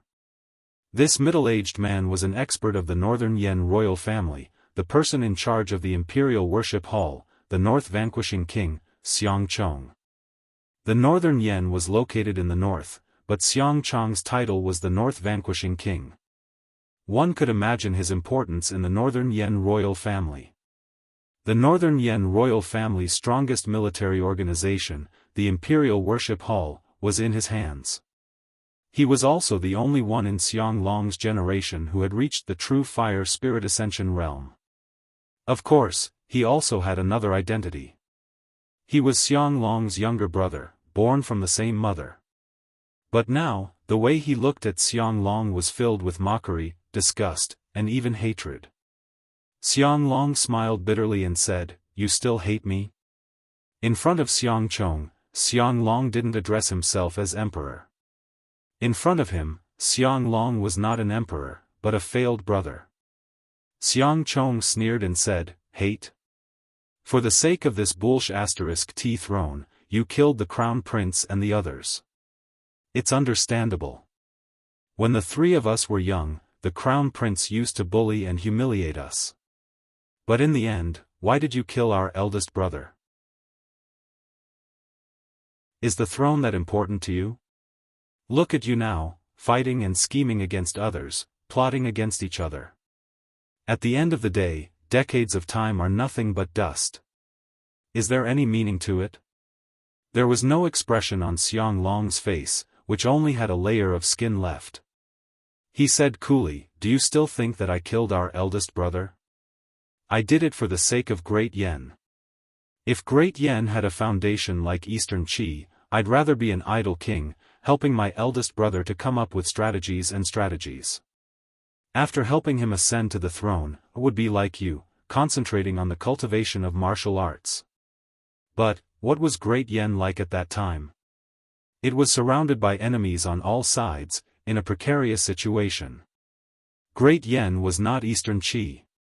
Even though Eastern Qi had produced a few useless idiots, Eastern Qi was still Eastern Qi. But, if Great Yan made a mistake, we would be doomed eternally. My eldest brother did not deserve the throne, but he refused to let go. What else could I do? Do I have to sit back and watch my eldest brother bring Great Yen into the abyss? If that happens, we will all die. Xiang Long sighed when he saw that Xiang Chang's eyes were still filled with disdain and hatred. He did not explain further. You're right about one thing, he said weakly, I'm about to die. I know you hate me, but you can't possibly hate Great Yen too, can you? Before I die, I'm going to lay out a trap, which can at least ensure the stability of Great Yen for decades. At that time, I'll be able to leave with a peace of mind. Xiang Chong frowned and said, What trap? And, who are you going to pass the throne to? Xiang Long hesitated for a brief moment, then said in a low voice, Xiang Chong. Why not Xiang Li? Asked Xiang Chong curiously. He was the second prince, and the ancestral teaching of Great Yen was to establish the eldest brother first. Moreover, for so many years, Xiang Li had always thought that he would be the future emperor of Great Yen. Everyone in the imperial court thought so, and many of them had thrown themselves into Xiang Li's service. Do you know how much internal strife Great Yan's imperial court will fall into by doing this? Xiang Chong laughed coldly and said, Don't tell me you made Xiang Chong the crown prince just because he looks like you when you were young? Back then, you did not get the throne properly. So, are you going to let your son break the ancestral teaching of Great Yen as well? Xiang Long did not pay any attention to Xiang Chong's sarcasm. It's exactly because Xiang Li has always thought that he is the crown prince that I don't want to pass the throne to him, he said coolly. They are both my sons, and their abilities are almost the same. How can I play around with such an important matter just because of my own preference? The powers in Xiang Li's hands are too complicated. For so many years, I've been paying attention to him, watching him collect all the good and bad powers. But, with his overall strength, there is no way he can control these powers. He thinks he is the chosen one, and that's why he has been collecting these powers without any scruples. You should know that the powers you have now will have to return them when you ascend to the throne in the future. In comparison, Xiang Chong is much simpler. If I give him the throne, he will cherish it even more. But, the powers in Xiang Chong's hands are weaker. How can you guarantee that he can sit firmly on the throne in the future? You. Xiang Chong was taken aback, then he sneered and said, You want me to help your son sit firmly on the throne? Have you lost your mind because of your illness? Xiang Long cleared his throat and said in a low voice, Third brother, I know you hate me, but I also know that you can't let go of Great Yen either. Otherwise, with your overall strength, how could you be willing to sit quietly in the imperial sinecure hall for so many years? Among the descendants of the Northern Yen imperial clan, Xiang Wu was undoubtedly the most outstanding among the younger generation.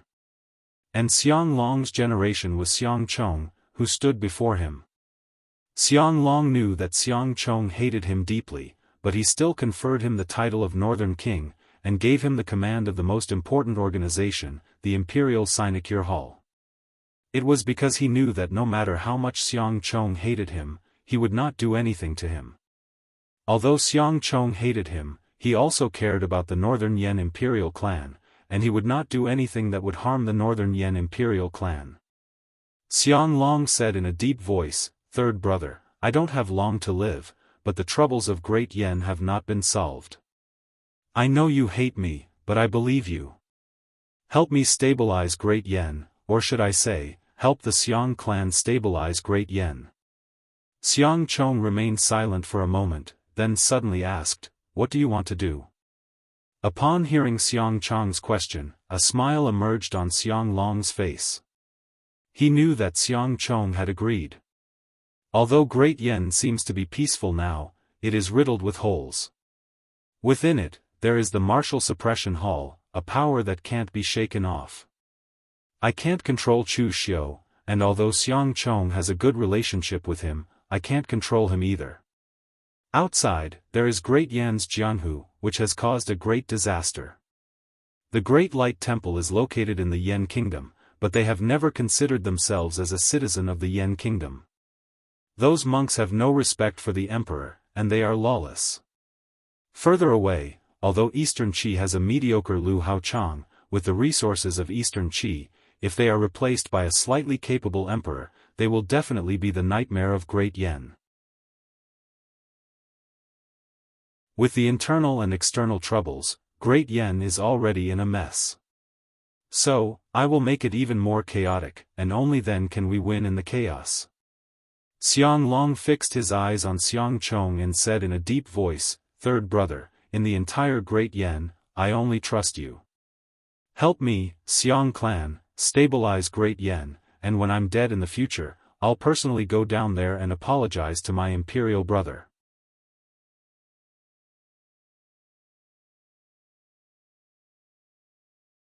Chapter 923. In Eastern Qi's Chunyang Dao sect, Xiang Chong, who had disguised himself and came here secretly, was feeling uneasy. Xiang Long's plan was too big and his plan was crazy.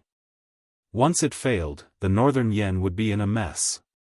However, if Xiang Long's plan was really carried out and he succeeded, the Northern Yen's strength would skyrocket. At the same time, it would create a strong yet fragile balance. When he first heard of Xiang Long's plan, Xiang Chong's first reaction was that Xiang Long was crazy. However, Xiang Chong agreed in the end. As for why he agreed, perhaps it was because he hated Xiang Long for disregarding his brotherhood for the sake of the throne. However, he had to admit that the Northern Yan's current scale was all thanks to Xiang Long's governance and planning. He was not a good brother or a good father, but he was a qualified emperor. Xiang Chong was just a martial artist. However, decades ago, he did not have the strength of the spiritual refinement state with real fire. Even if he had, a real fire refinement state would not be able to save the Northern Yen. So now, even if he thought Xiang Long's plan was crazy, he still nodded and agreed. He even wanted to do these things personally. This was because only he could obtain Xiang Long's absolute trust. Only his strength and status could guarantee the completion of these tasks. The Chunyang Dao sect was his second stop. His first stop was the Great Light Temple. The reason why Xiang Chong went to the Great Light Temple was simple. According to Xiang Long, he invited the Great Light Temple to come to Yanjing City to build a branch temple. He also used the excuse that there were many bandits and villains in the Northern Yen to ask the monks of the Great Light Temple to come forward and suppress these people. Xiang Long was extremely afraid of the Great Light Temple. However, he took the initiative to lead the Great Light Temple. In fact, it was because he was even more afraid of Chu Xiu. All along, Xiang Long knew that he wanted Chu Xiu to deal with the Great Light Temple. In the end, Chu Xiu was only pretending to comply but secretly slacking off. He could not do anything about it. Since it did not work on Chu Xiu's side, then he would bring in the Great Light Temple and drive the tiger to swallow the wolf. He would disperse the power of the subduing martial hall. With Chu Xiu's personality, he did not believe that Chu Xiu could endure it. As for the Great Guangming Temple, they were not idiots. They naturally knew what Xiang Long was thinking, but they still agreed. There was only one reason: Yanjing City was the core of the entire Northern Yen. The Great Guangming Temple was extremely strict in recruiting disciples, but it was precisely because of this that they needed a large number of disciples to be screened. Now that Xiang Long had opened up the core of the Northern Yen to the Great Guangming Temple, the Great Guangming Temple could not refuse. Although Xiang Long had already guessed that Su Yun and the other upper echelons of the Temple of Great Light would definitely request their disciples to focus on teaching and not have any conflict with Chu Xiu, Xiang Long believed that conflict would happen sooner or later. The reason was very simple. It was impossible for a Buddha and a demon to coexist peacefully under the same roof. Xiang Chong wanted to say that Xiang Long was playing with fire. This kind of behavior might be rejecting the tiger at the front door and inviting the wolf at the back door. However, Xiang Long's next plan was even more daring. This was no longer playing with fire, it was directly roasting himself on the fire. The reason why he came to the Chunyang Dao sect was also very simple. He also wanted to bring in the Chunyang Dao sect into Yanjing City. Taoism and Buddhism could not coexist and they kept each other in check. As the local tyrant of the northern Yan, the Great Guangming Temple would undoubtedly have another enemy and an additional layer of risk of conflict. Moreover, Xiang Long had already calculated everything. The probability of the Chunyang Dao sect agreeing was more than 90%. The reason was very simple. The Chunyang Dao sect did not have an easy time in Eastern Qi. There were two major Taoist sects in Eastern Qi. The Chunyang Dao sect was not well liked due to its own way of doing things. It could not compare to the peaceful real martial arts sect. Most importantly, because of Ning Xuanji's halo, the real martial arts sect was now the national religion of Eastern Qi. With the support of the country's power, even if the real martial arts sect's current strength was not too strong, and although Lu Chonglu was a good person, he was just a good person, at least the real martial arts sect did not have to worry about the decline of the next generation. On the other hand, the Chunyang Dao sect was in danger and needed a new breakthrough. Therefore, after Xiang Chong personally came to the Chunyang Dao sect and told the Chunyang Dao sect about this, Ling Yunzi, who was in seclusion, personally agreed to let Shi Yunzi bring the older generation of Chunyang Dao sect to northern Yan and establish the Chunyang Dao sect's branch in northern Yan. After coming out of the Chunyang Dao sect, Xiang Chong let out a long sigh. He had to admit that Xiang Long had been the emperor for decades. At least in terms of thinking about people, he was much better than him, a martial artist who had been practicing martial arts for decades. The integration of the three branches of Taoism, Buddhism, and Devil could be considered to have balanced the internal problems. As for the external problems, Xiang Chong still had to go to the East Sea to meet the people of the Jiangshan Pavilion.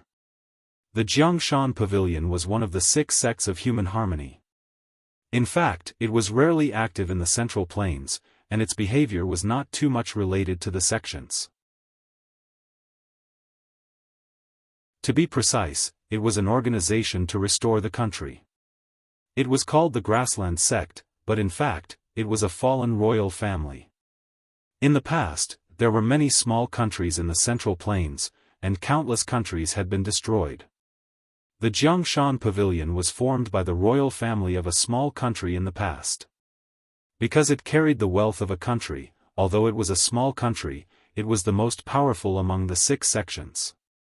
In these years, the Jiangshan Pavilion was very smart. Or it could be said that they accidentally avoided the disputes in the Central Plains. Instead, they developed their strength at the junction of the East Sea and the coast, and carried out the trade between the Central Plains and overseas. Xiang Long did not know where he got the news that the Jiangshan Pavilion had even controlled a few islands overseas, and their strength was definitely not weak. What Xiang Chong needed to do was to go to the Jiangshan Pavilion and persuade the Jiangshan Pavilion to move all their strength to the Central Plains. Xiang Long could give the Jiangshan Pavilion a promise to restore the country. The word, restore the country, could be said to be the obsession of the generations of the Jiangshan Pavilion. However, as the strength of the Jiangshan Pavilion grew, the matter of restoring the country became more and more desperate. Because now was not the chaotic world of 100 years ago. There were many small countries in the world. Now, even the weakest of the 3 countries, West Chu, was not something they could shake. Xiang Long said that he wanted to help the Jiangshan Pavilion restore the country. This was not to find trouble for himself, but to find an ally to resist the Eastern Qi. What Xiang Long wanted to give to the Jiangshan Pavilion was not people, nor things, but a piece of land. A piece of land that could allow the Jiangshan Pavilion to restore the country. That place was Wei County. Although the Northern Yan had ruled Wei County for decades, in fact, the Northern Yan had never really controlled Wei County. The people of Wei County had never acknowledged the Northern Yan. Therefore, for the Northern Yan, this piece of land was more important than its reputation. It could even be a trouble. If Xiang Long had time, he could completely digest Wei County slowly. Unfortunately, he did not have much time. Therefore, it was worth it to use such a troublesome piece of land in exchange for the support of the Jiangshan Pavilion. Moreover, Wei County was on the border between the northern Yan and the eastern Qi. If the eastern Qi attacked, the Wei County occupied by the Jiangshan Pavilion would be an excellent buffer zone. Compared to convincing the Great Guangming Temple and the Chunyang Dao sect, it was undoubtedly much easier to convince the Jiangshan Pavilion. As long as Xiang Chong stated his conditions, the Jiangshan Pavilion had no reason to refuse. When Xiang Chong walked out of the Jiangshan Pavilion, he suddenly sighed tiredly. In the past, he deeply hated Xiang Long, thinking that he was a heartless and cold-blooded person who killed his own brother, who was born from the same mother, for the sake of the throne. But now, he suddenly understood Xiang Long. After so many years, the things that Xiang Long had to bear were much heavier than he expected. Compared to Xiang Long, he did not need to consider so many things. He only needed to take a large number of cultivation resources from the imperial family's hall of offerings and steadily improve his cultivation. Although it was boring, it was extremely easy. Just as Xiang Chong was planning these things from the northern Yan to the East Sea, Chu Xiu was still in seclusion in the Jianghu Hall. This was not because Chu Xiu was not well informed, but because Xiang Long was too cautious. Just as he said, he did not trust anyone now. He only trusted Xiang Chong, his younger brother who hated him deeply. All of this was planned by Xiang Chong. Not even the slightest bit of information was leaked. At this moment, Mei Qinglian knocked on the door of Chu Xiu's seclusion. There's something to do. Trouble might come again. Chu Xiu stood up and stretched his muscles. Then, he said, what trouble is it this time? Is it from the Yinma clan or the Northern Yan clan? With the strength of the Jianghu Hall, Mei Qinglian would not disturb him if it was a small matter. Now, it seemed that it was not a small matter. Mei Qinglian said, it's a matter of the Northern Yan clan. Xiang Long, Zhao, you go to the court. Chu Xiu was taken aback. You want me to attend court? What does he want? Since Chu Xiu joined the Northern Yan Imperial Court, he had not even gone to the court once. The Northern Yan Imperial Court was in charge of the court, while the Jianghu Hall was in charge of Jianghu. The two had nothing to do with each other. What was the use of him going to the court? Mei Qinglian shrugged and said, who knows? His Majesty might not be able to hold on for long. Who knows what he will do before he dies? It's better to be cautious. Bring old Master Shang with you when you go to the court. Anyway, Xiang Long did not say how many people he could bring. Chu Xiu nodded. In fact, he was not worried. With his strength, he was not afraid of Xiang Long playing any tricks. Of course, in the eyes of many, the Northern Yan Imperial Court represented by Xiang Long was the net, and Chu Xiu was just a fish. But even if he was a fish, Chu Xiu was a man-eating shark. An ordinary net could not catch him. Of course, for the sake of caution, Chu Xiu went to find Shang Tianliang and asked him to go to the court with him. After coming to the Northern Yan, Shang Tianliang's life was very comfortable. For him, as long as he left the Green Metropolis, any place was heaven. Chu Xiu found a place to help them rebuild Merchant City. So during this time, Shang Tianliang performed his duties as the castellan, leading the people of Merchant City to rebuild their homes.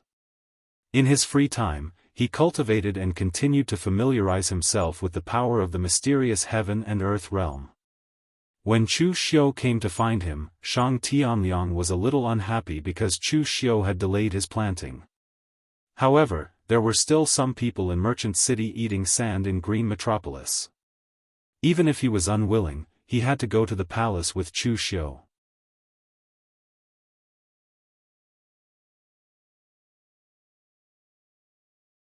Chapter 924. In the Northern Yan Imperial Court, there were three distinct factions: the civil officials, the military generals, and the Xiangli, Xiangchong, and other members of the royal family.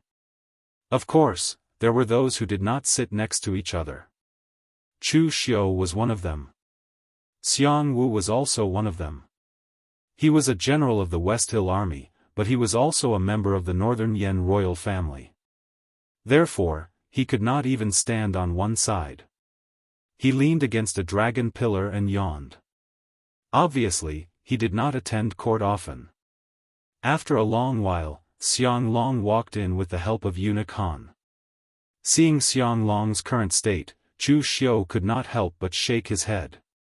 Xiang Long was already at the end of his rope. Chu Xiu would not be surprised even if he were to kick the bucket in the next moment. "Greetings, Your Majesty." Everyone kneeled down below. Only a few elders of the Xiang royal family with extremely high seniority and people of extremely high status like Beigong Bailey merely bowed to him. On Chu Xiu's side, Mei Qinglian and Shang Tianliang had come. Chu Xiu and Mei Qinglian would at least put on an act and salute him. However, Shang Tianliang was looking at the sky and did not even bother to put on an act. Born in the Green Capital, he did not understand how a dying person could still sit in such a high position. If there were people in the same state as Xiang Long in the Green Capital, they would have committed suicide long ago to save themselves from wasting resources and implicating others. "Rise, all of you," Xiang Long said weakly. He did not keep them in suspense. He sat on the dragon throne and said, "Today, I have gathered everyone here to announce a few things." Hearing this, everyone immediately put on a solemn expression. Xiang Long had already weakened to this extent, so it was easy to imagine what he would announce next. Among the Northern Yen royal family, Xiang Li clenched his fists tightly. He did not even dare to raise his head. Right now, he was the most nervous person here.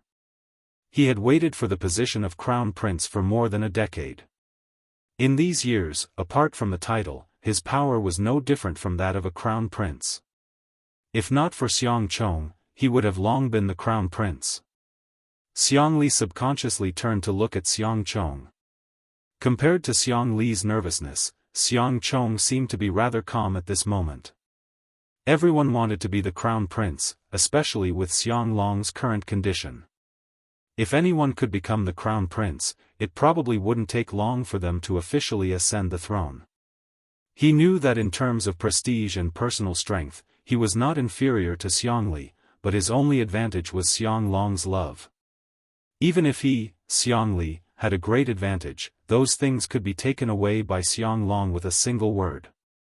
Therefore, it was useless for him to worry now.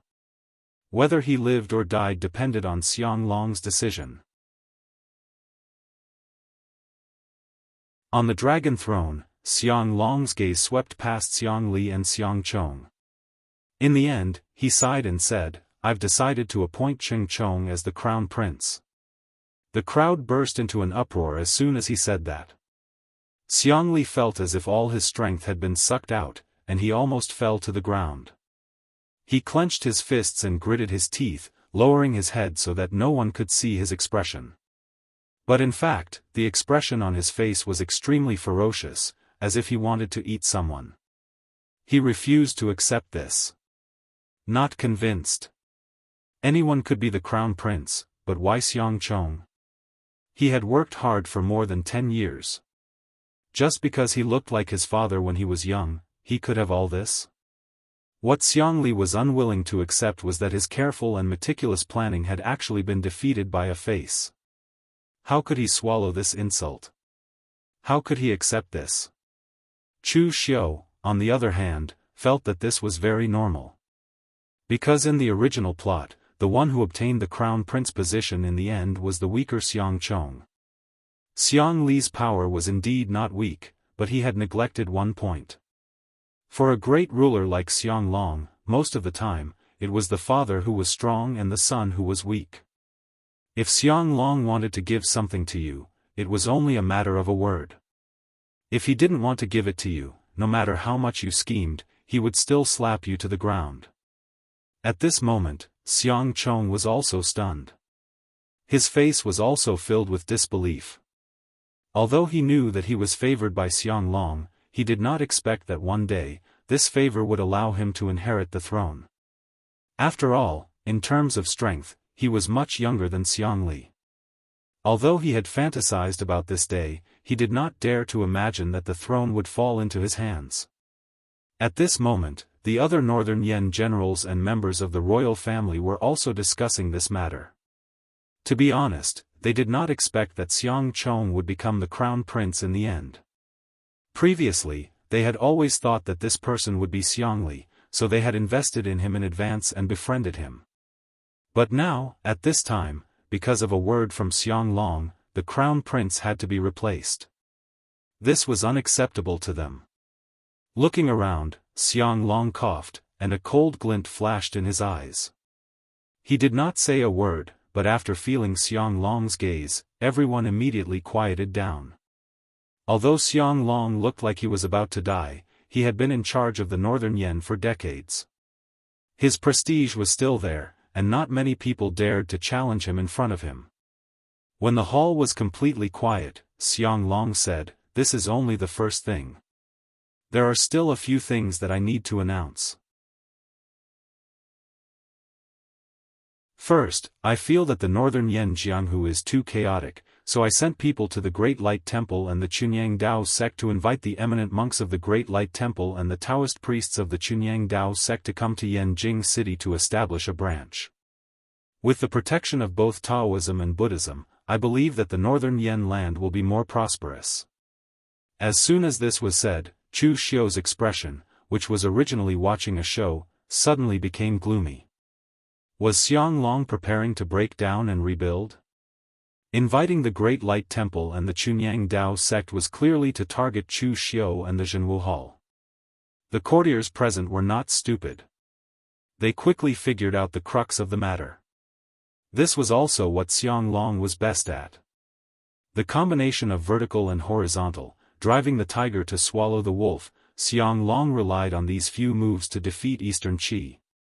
In the past, when the Northern Yen was weak, they used the power of the Northern Yen Jianghu to attack Eastern Qi.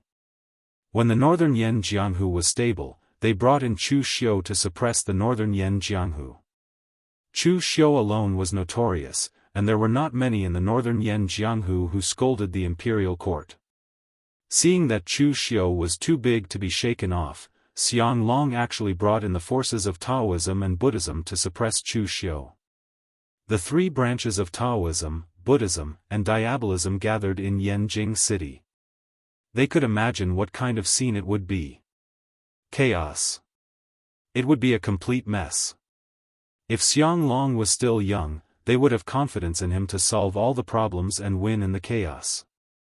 However, the problem was that Xiang Long did not have many days left to live. Was he not afraid of getting into trouble by making such a big move? Before the crowd could react, Xiang Long continued, "At the same time, I have decided to give the land of Wei County to Jiangshan Pavilion. In a few days, people from Jiangshan Pavilion will come to Yanjing City. When Jiangshan Pavilion takes control of Wei County, I will agree to restore their country." The power of this sentence was even greater than the previous one. They didn't know how to describe Xiang Long anymore. The forces of the three countries had already reached a balance, but now Xiang Long wanted to create a fourth country. Was he not afraid of going overboard? Chu Xiu was silent at the side. He suddenly guessed what Xiang Long wanted to do. Previously, he had threatened Xiang Long in front of him. Xiang Long had endured it for fear of harming the innocent. But now, it seemed that Xiang Long was really dying. Even if he wanted to endure it, he did not have the time. Therefore, at this juncture, Xiang Long decided to stake it all on one throw. He put all the internal and external conflicts and troubles in the light. Everyone would check and balance each other and weaken each other. In the end, they would even reach a delicate balance. The enmity between the three branches of Taoism, Buddhism, and Diabolism, as well as their worldviews, were not in the same pot. Hoping for them to coexist peacefully was more difficult than asking a pig to fly to heaven. Although the risk was great, Xiang Long couldn't care less anymore. After so many years, which of the things he did not have risks? The court was noisy, but no one objected. It should be said that even if there were people who had objections, they did not dare to say it. This was where Xianglong's advantage lay. His reputation in the northern Yen was too high. It was so high that as long as he was alive, no one in the entire northern Yen imperial court would dare to say a word against him. At this moment, Xianglong had already instructed Xiang Chong to take care of these matters. Only then did he inform the crowd. This was not a discussion, but a routine notice. Go and get the 9-dragon seal to strengthen Chong'er. We no longer have time, so let's simplify everything. As Xianglong's voice fell, Xiang Chong and several elders of the Xiang royal family left together. A moment later, they carefully brought back an exquisite wooden box and placed it in the center of the hall. When the box was opened, it immediately shone with a golden light. 9 lifelike coiling dragons were engraved on it, and a powerful aura lingered in the hall. Even Shang Tianliang could feel a faint pressure from it. Chu Xiu narrowed his eyes. He knew what the 9-dragon seal was. When the Northern Yen Empire had just been founded, all the master smiths of the Northern Yen were gathered. They even specially invited people from the Black Tortoise Gate and the Hall of Gods to forge this item together. The 9-dragon seal was not a weapon, but it was even more terrifying than a weapon. The 9-dragon seal that was forged by so many master smiths was not used directly. Every generation of the Xiang royal family had to give the 9-dragon seal their first drop of blood when they were born. This made it a treasure that only the bloodline of the Xiang family could wield. Moreover, the place where the 9-dragon seal was nurtured was not ordinary. It was in the Northern Yen Dragon Vein. After being stored in the Dragon Vein for a long time, the 9-dragon seal had already fused with the Northern Yen Dragon Vein. It could be considered as a derivative of the Dragon Vein. It could even be said that this item was the last trump card of the Northern Yen Empire, or even the entire Xiang royal family. Moreover, this item was not only in the Northern Yen Empire. Eastern Qi and Western Chu Empire should have it as well. However, it was not a seal, but something else. The power of the Dragon Vein was so strong. As the ruler of the empire, how could he not make use of it?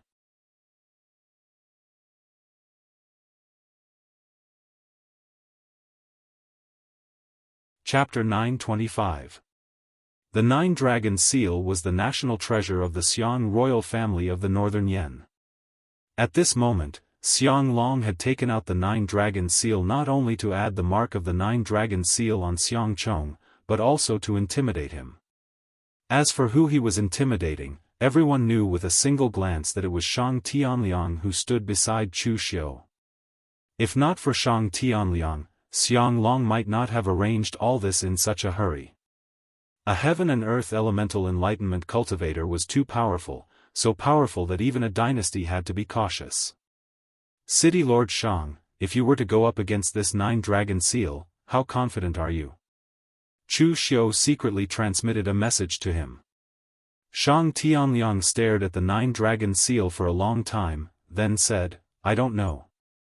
This thing was nurtured from the Dragon Vein. What it represented was the will of this world to begin with. I am still not used to the way you fight here. The power of heaven and earth that I can use is not as much as this external object. However, external objects are external objects after all. It depends on who uses them. If it is one of the stronger true fire spirit refinement state cultivators, I don't have much confidence. Among the 3 dynasties, even the weakest Western Chu had some resources. Otherwise, they would have been usurped by others long ago. The 9-dragon seal was the foundation of the Northern Yen, or even one of them. According to the Northern Yen custom, the crown prince would have the 9-dragon seal on his back.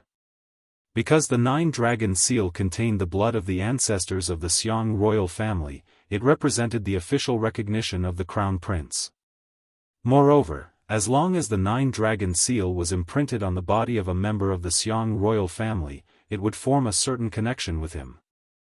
As long as he was within Yanjing City, if he was hurt, he would be protected by the power of the 9-dragon seal. This was to prevent the emperor from being assassinated.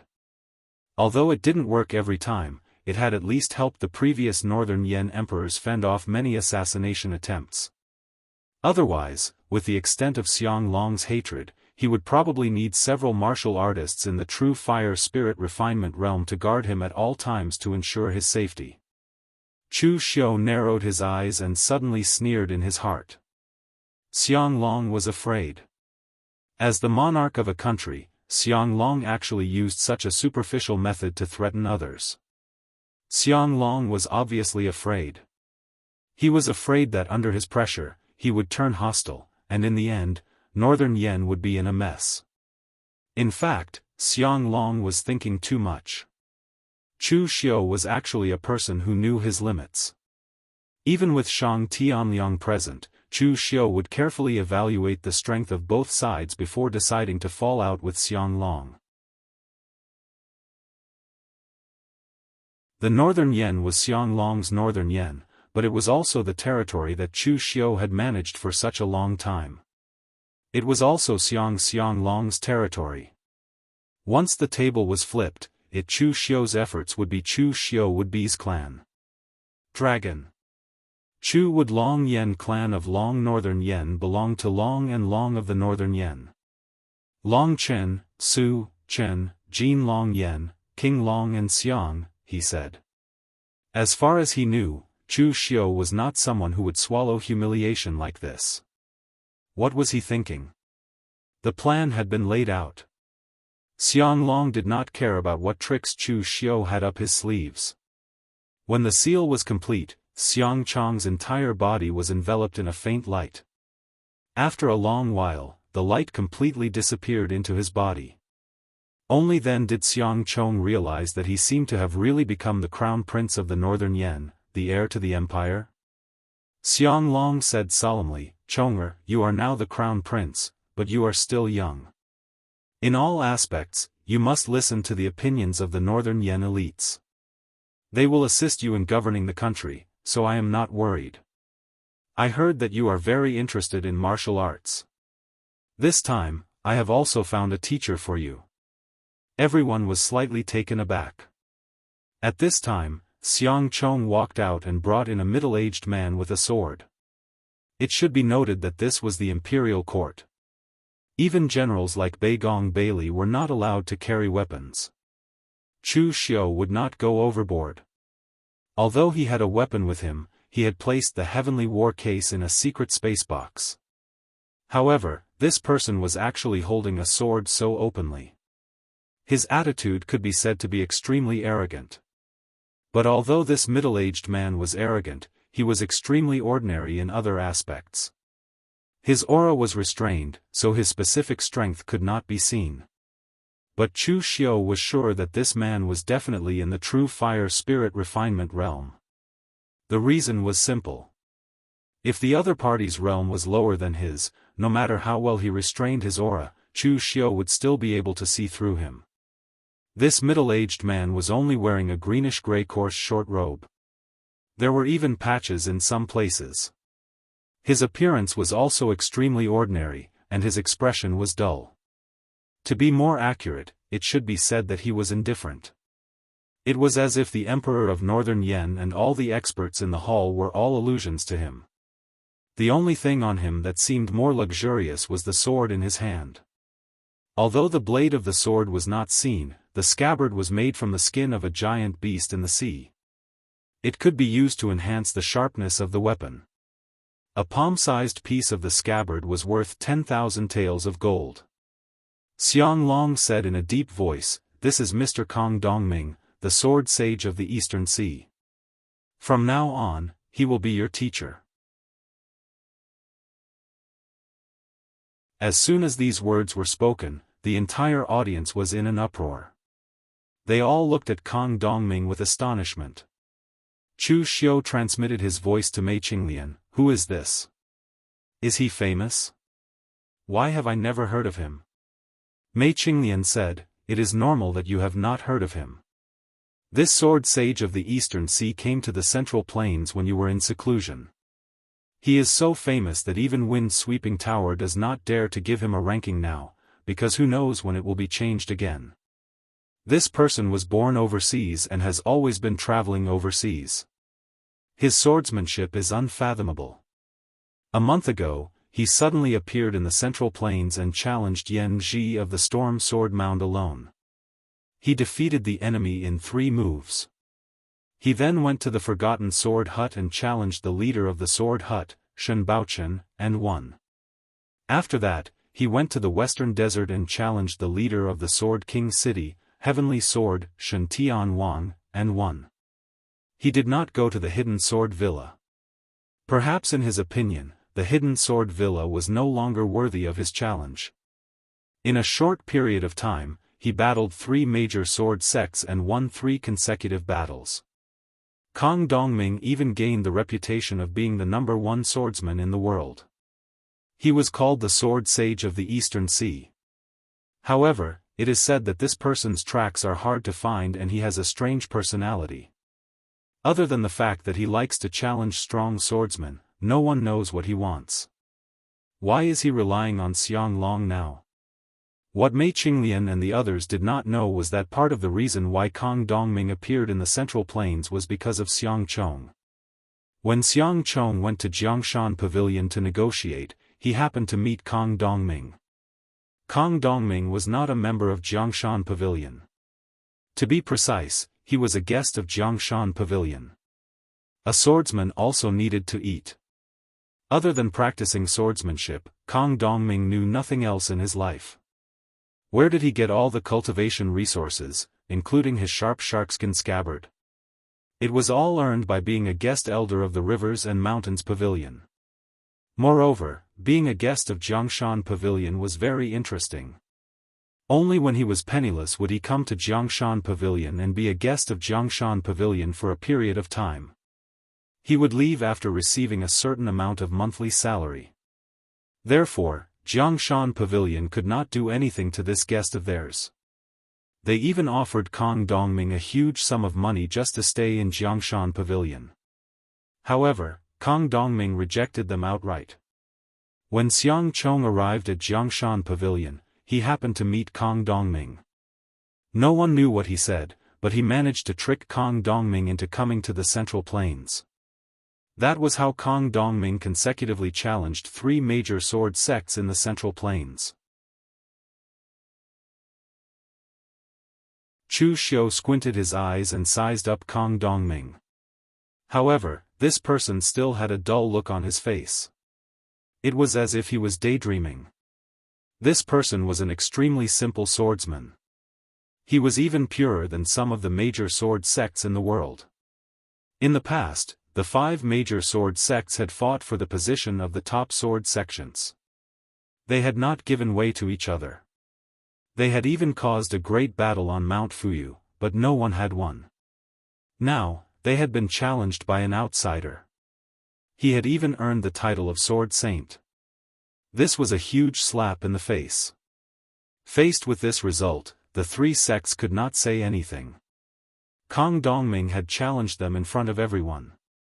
It was only a competition of swordsmanship. It did not involve the interests of any sections. Otherwise, with the power of the 3 sects, it would have been very easy for them to keep Kang Dongming, who had not reached the metaphysic realm of heaven and earth. It was just like the Sword King City's King Sword and the Sword Soul of Wind and Cloud Sword Tomb. They had too many trump cards. However, in the face of such a simple challenge of swordsmanship, if anyone used such methods to fight the enemy, it would be a disgrace to swordsmanship. Since the death of Sword Saint Gu Qingsheng 500 years ago, no one in the Jianghu could live up to the title of Sword Saint. Now, Kang Dongming was called the Sword Saint of the East Sea. Although he added the word East Sea in front of the title, it represented the recognition of many experts in the Jianghu. At this moment, Xiang Chong almost fainted from the surprise. He hurriedly walked up to Kang Dongming and bowed respectfully. Teacher. He knew what Xiang Long meant. He was looking for someone to rely on and accumulate power for him. Previously, he had been worried that although he was the crown prince, he was too weak. He could not compare to the influence that Xiang Li had built up for more than a decade. However, in the blink of an eye, Xiang Long had helped him solve all of this. No matter how strong Xiang Li's influence was, could it be stronger than Kang Dongming, who had defeated the experts of the three major sword sects and won the title of Sword Saint of the East Sea? Since Xiang Long had decided to support Xiang Chong as the crown prince, with his personality, he had to make sure everything was ready. However, in the face of the crown prince's bow, Kang Dongming only nodded slowly. He did not even say a word, as if he did not understand what this meant. However, Xiang Chong did not care. With such a strong master as a teacher, even if he was only on his side, the deterrence was already shocking enough. After saying so much, Xiang Long seemed to be on the verge of collapse. After saying that the court was dismissed, he left with eunuch Han's help. The others also left with their own thoughts. The news that day was too shocking for them. They needed time to digest it.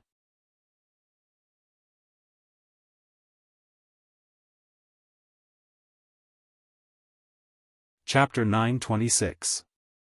In the Jianghu Hall, Mei Qinglian, Pang Hu, Tangya, Yan Bugui, and the other higher-ups of the Jianghu Hall were all present. The atmosphere was slightly tense. The things that Xiang Long announced at the morning assembly today were not only targeted at Chu Xiu, but also a strategy formulated for the northern Yan Jianghu and eastern Qi. Balance each other and win in the chaos. However, Chu Xiu's Jianghu Hall was the one that was affected the most. Bringing in Taoism and Buddhism would definitely affect the entire northern Yan Jianghu. No matter how much they tried to restrain themselves, it would be useless. Even Chu Xiu did not believe that he could restrain himself, let alone Taoism and Buddhism. Seeing the tense atmosphere, Tangya chuckled. Everyone, there's no need to be so serious, right? Actually, this is a good thing. Xiang Long's actions are equivalent to elevating our master to the level of Taoism and Buddhism. This is an honor. Chu Xiu waved his hand. Tangya is right. There's no need to be so serious. Xiang Long did this because he was forced into a corner. That's why he chose to use this move. The first to panic shouldn't be us, but Xiang Long passed down the order. Jianghu Hall does not need to panic. Do what you did in the past. Just be careful of someone making a move in the dark. Then what do we do next? Mei Qinglian asked. Chu Xiu narrowed his eyes and said, just deal with the myriad of changes by not changing. Go and find out when the Great Light Temple, the pure Yang Daoist sect, and the Rivers and Mountains Pavilion will enter the city. As half the owner of this place, I'm afraid Xiang Long doesn't have the energy to welcome them. We have to welcome them no matter what. Mei Qinglian nodded. With Chu Xiu's instructions, everything was settled in less than 15 minutes. Just like when Chu Xiu was not around, although everyone did not quarrel, they could not make up their minds and did not know who to listen to. Mei Qinglian had seniority and status. Pang Hu was also on her side, but she could not replace Chu Xiu after all. As for Tangya and Yan Bugui, these old subordinates of Chu Xiu, their prestige was not small. It was impossible for them to completely listen to Mei Qinglian's commands. Now that they had Chu Xiu as their backbone, everything would be resolved with just a few words. Several days later, Chu Xiu casually sat on the city tower in front of the eastern city gate of the northern Yan kingdom. The general guarding the city broke out in a cold sweat. Although he also had the title of a general, he was only a city gate guard. He was not even as good as a lieutenant in the 5 armies of the state. He had naturally heard of the name of the governor of Jianghu Hall. It should be said that in the entire northern Yan, there were not many people who had not heard of Chu Xiu. Of course, most of them were infamous. This governor of Jianghu Hall did not supervise the entire Jianghu, but came here to compete with him for work. He stood here and guarded the gate for a long time, which made him feel a lot of pressure. Are you sure that Great Guangming Temple, Chunyang Dao Sect, and Jiangshan Pavilion entered the city from here? Chu Xiu asked Tangya. Tangya hurriedly said, of course, Sir, you can question my strength, but you can't question my ability to do things. I used 3 banquets to get this information from the godson of Eunuch Han, the minister of the imperial palace. His Majesty does not have the energy to meet them now, so he arranged for it to be on this day. It must be the East Gate. Chu Xiu's expression was slightly strange. The godson of the eunuch? Isn't that still a eunuch? You invited a eunuch to drink banquets, and you told me that it was done? Tangya shrugged and said, no one said that eunuchs can't drink banquets, right? What if he likes it? Although his thing down there is gone, there are many things that can be used on his body, such as... Shut up. Before Tangya finished speaking, he was interrupted by Chu Xiu. He was the dignified governor of Jianghu Hall, a famous diabolism tyrant in the Jianghu. Discussing with Tangya what a eunuch could do in a brothel, tsk, it was disgraceful. At this moment, Chu Xiu's gaze suddenly froze when he saw a group of people walking in from afar. Tangya also stopped smiling and became extremely serious. The people from Great Guangming Temple, Chunyang Dao sect, and Jiangshan Pavilion were here. The pure Yang Daoist sect was led by 2 people this time. One of them was Shi Yunzi, and the other was an old Daoist priest with white hair and a white beard. Chunyang Dao sect's foundation was very strong, even stronger than real martial cult, but no matter how strong the foundation was, it couldn't withstand such consumption. Over the years, many older martial artists of Chunyang Dao sect had fallen. Even Chang Yunzi, the head of the 6 guardian immortals, died in the hands of Chu Xiu. Perhaps even the 6 guardian immortals couldn't be gathered now. Therefore, Ling Yunzi, as the sect leader, naturally couldn't come to Northern Yan Kingdom to set up a branch. Thus, they could only send Shi Yunzi, a senior disciple. But even if Shi Yunzi's seniority was high enough, and he still had Ancestor Lu's divine weapon Chunyang in his hand, he was only at the real pellet state after all, so Ling Yunzi invited this old Taoist. This person's identity was also not ordinary. He was the last person of the generation in the previous generation of Chunyang Dao sect, Mako Mori. This person didn't live for a long time, but he was the youngest in the previous generation of the generation. He had already gone behind closed doors for life and death a few decades ago. Originally, Chunyang Dao sect thought that the other party was dead. They were preparing to wait for a few years. When the other party reached the end of his life, they would forcefully open the secret room and bury him. But who would have thought that the other party suddenly came out some time ago? Although he didn't break through to the heaven and earth mystic state, his cultivation had also improved slightly. He had made up for the hidden injuries he had suffered before, and his lifespan had increased a little. Mako Mori looked up at the top of the northern Yen city wall and sighed, a few decades, a moment of youth. I still remember when I followed senior fellow apprentice to northern Yen, Yanjing city was not so majestic. I didn't expect it to have the appearance of a big city now. Shi Yunzi said on the side, Martial uncle, don't underestimate northern Yen. A few decades ago, northern Yen was still suppressed by eastern Qi, but not long after you went behind closed doors for life and death, northern Yen had already begun to counterattack eastern Qi. Although it can't be compared with eastern Qi now, it is also one of the 3 major powers in the world. This time, senior fellow apprentice agreed to cooperate with northern Yen because he is interested in the power of northern Yen. In eastern Qi, the true martial sect is the state religion, but in northern Yen, we Dao sects have not taken root here. If we, Chunyang Dao sect, can be the pioneer of Dao sects, we can also find a way out in the future. Shi Yunzi said this because he was afraid that Mako Mori would still look at northern Yen with his old eyes, and he didn't want to offend the northern Yen before he even cooperated with northern Yen.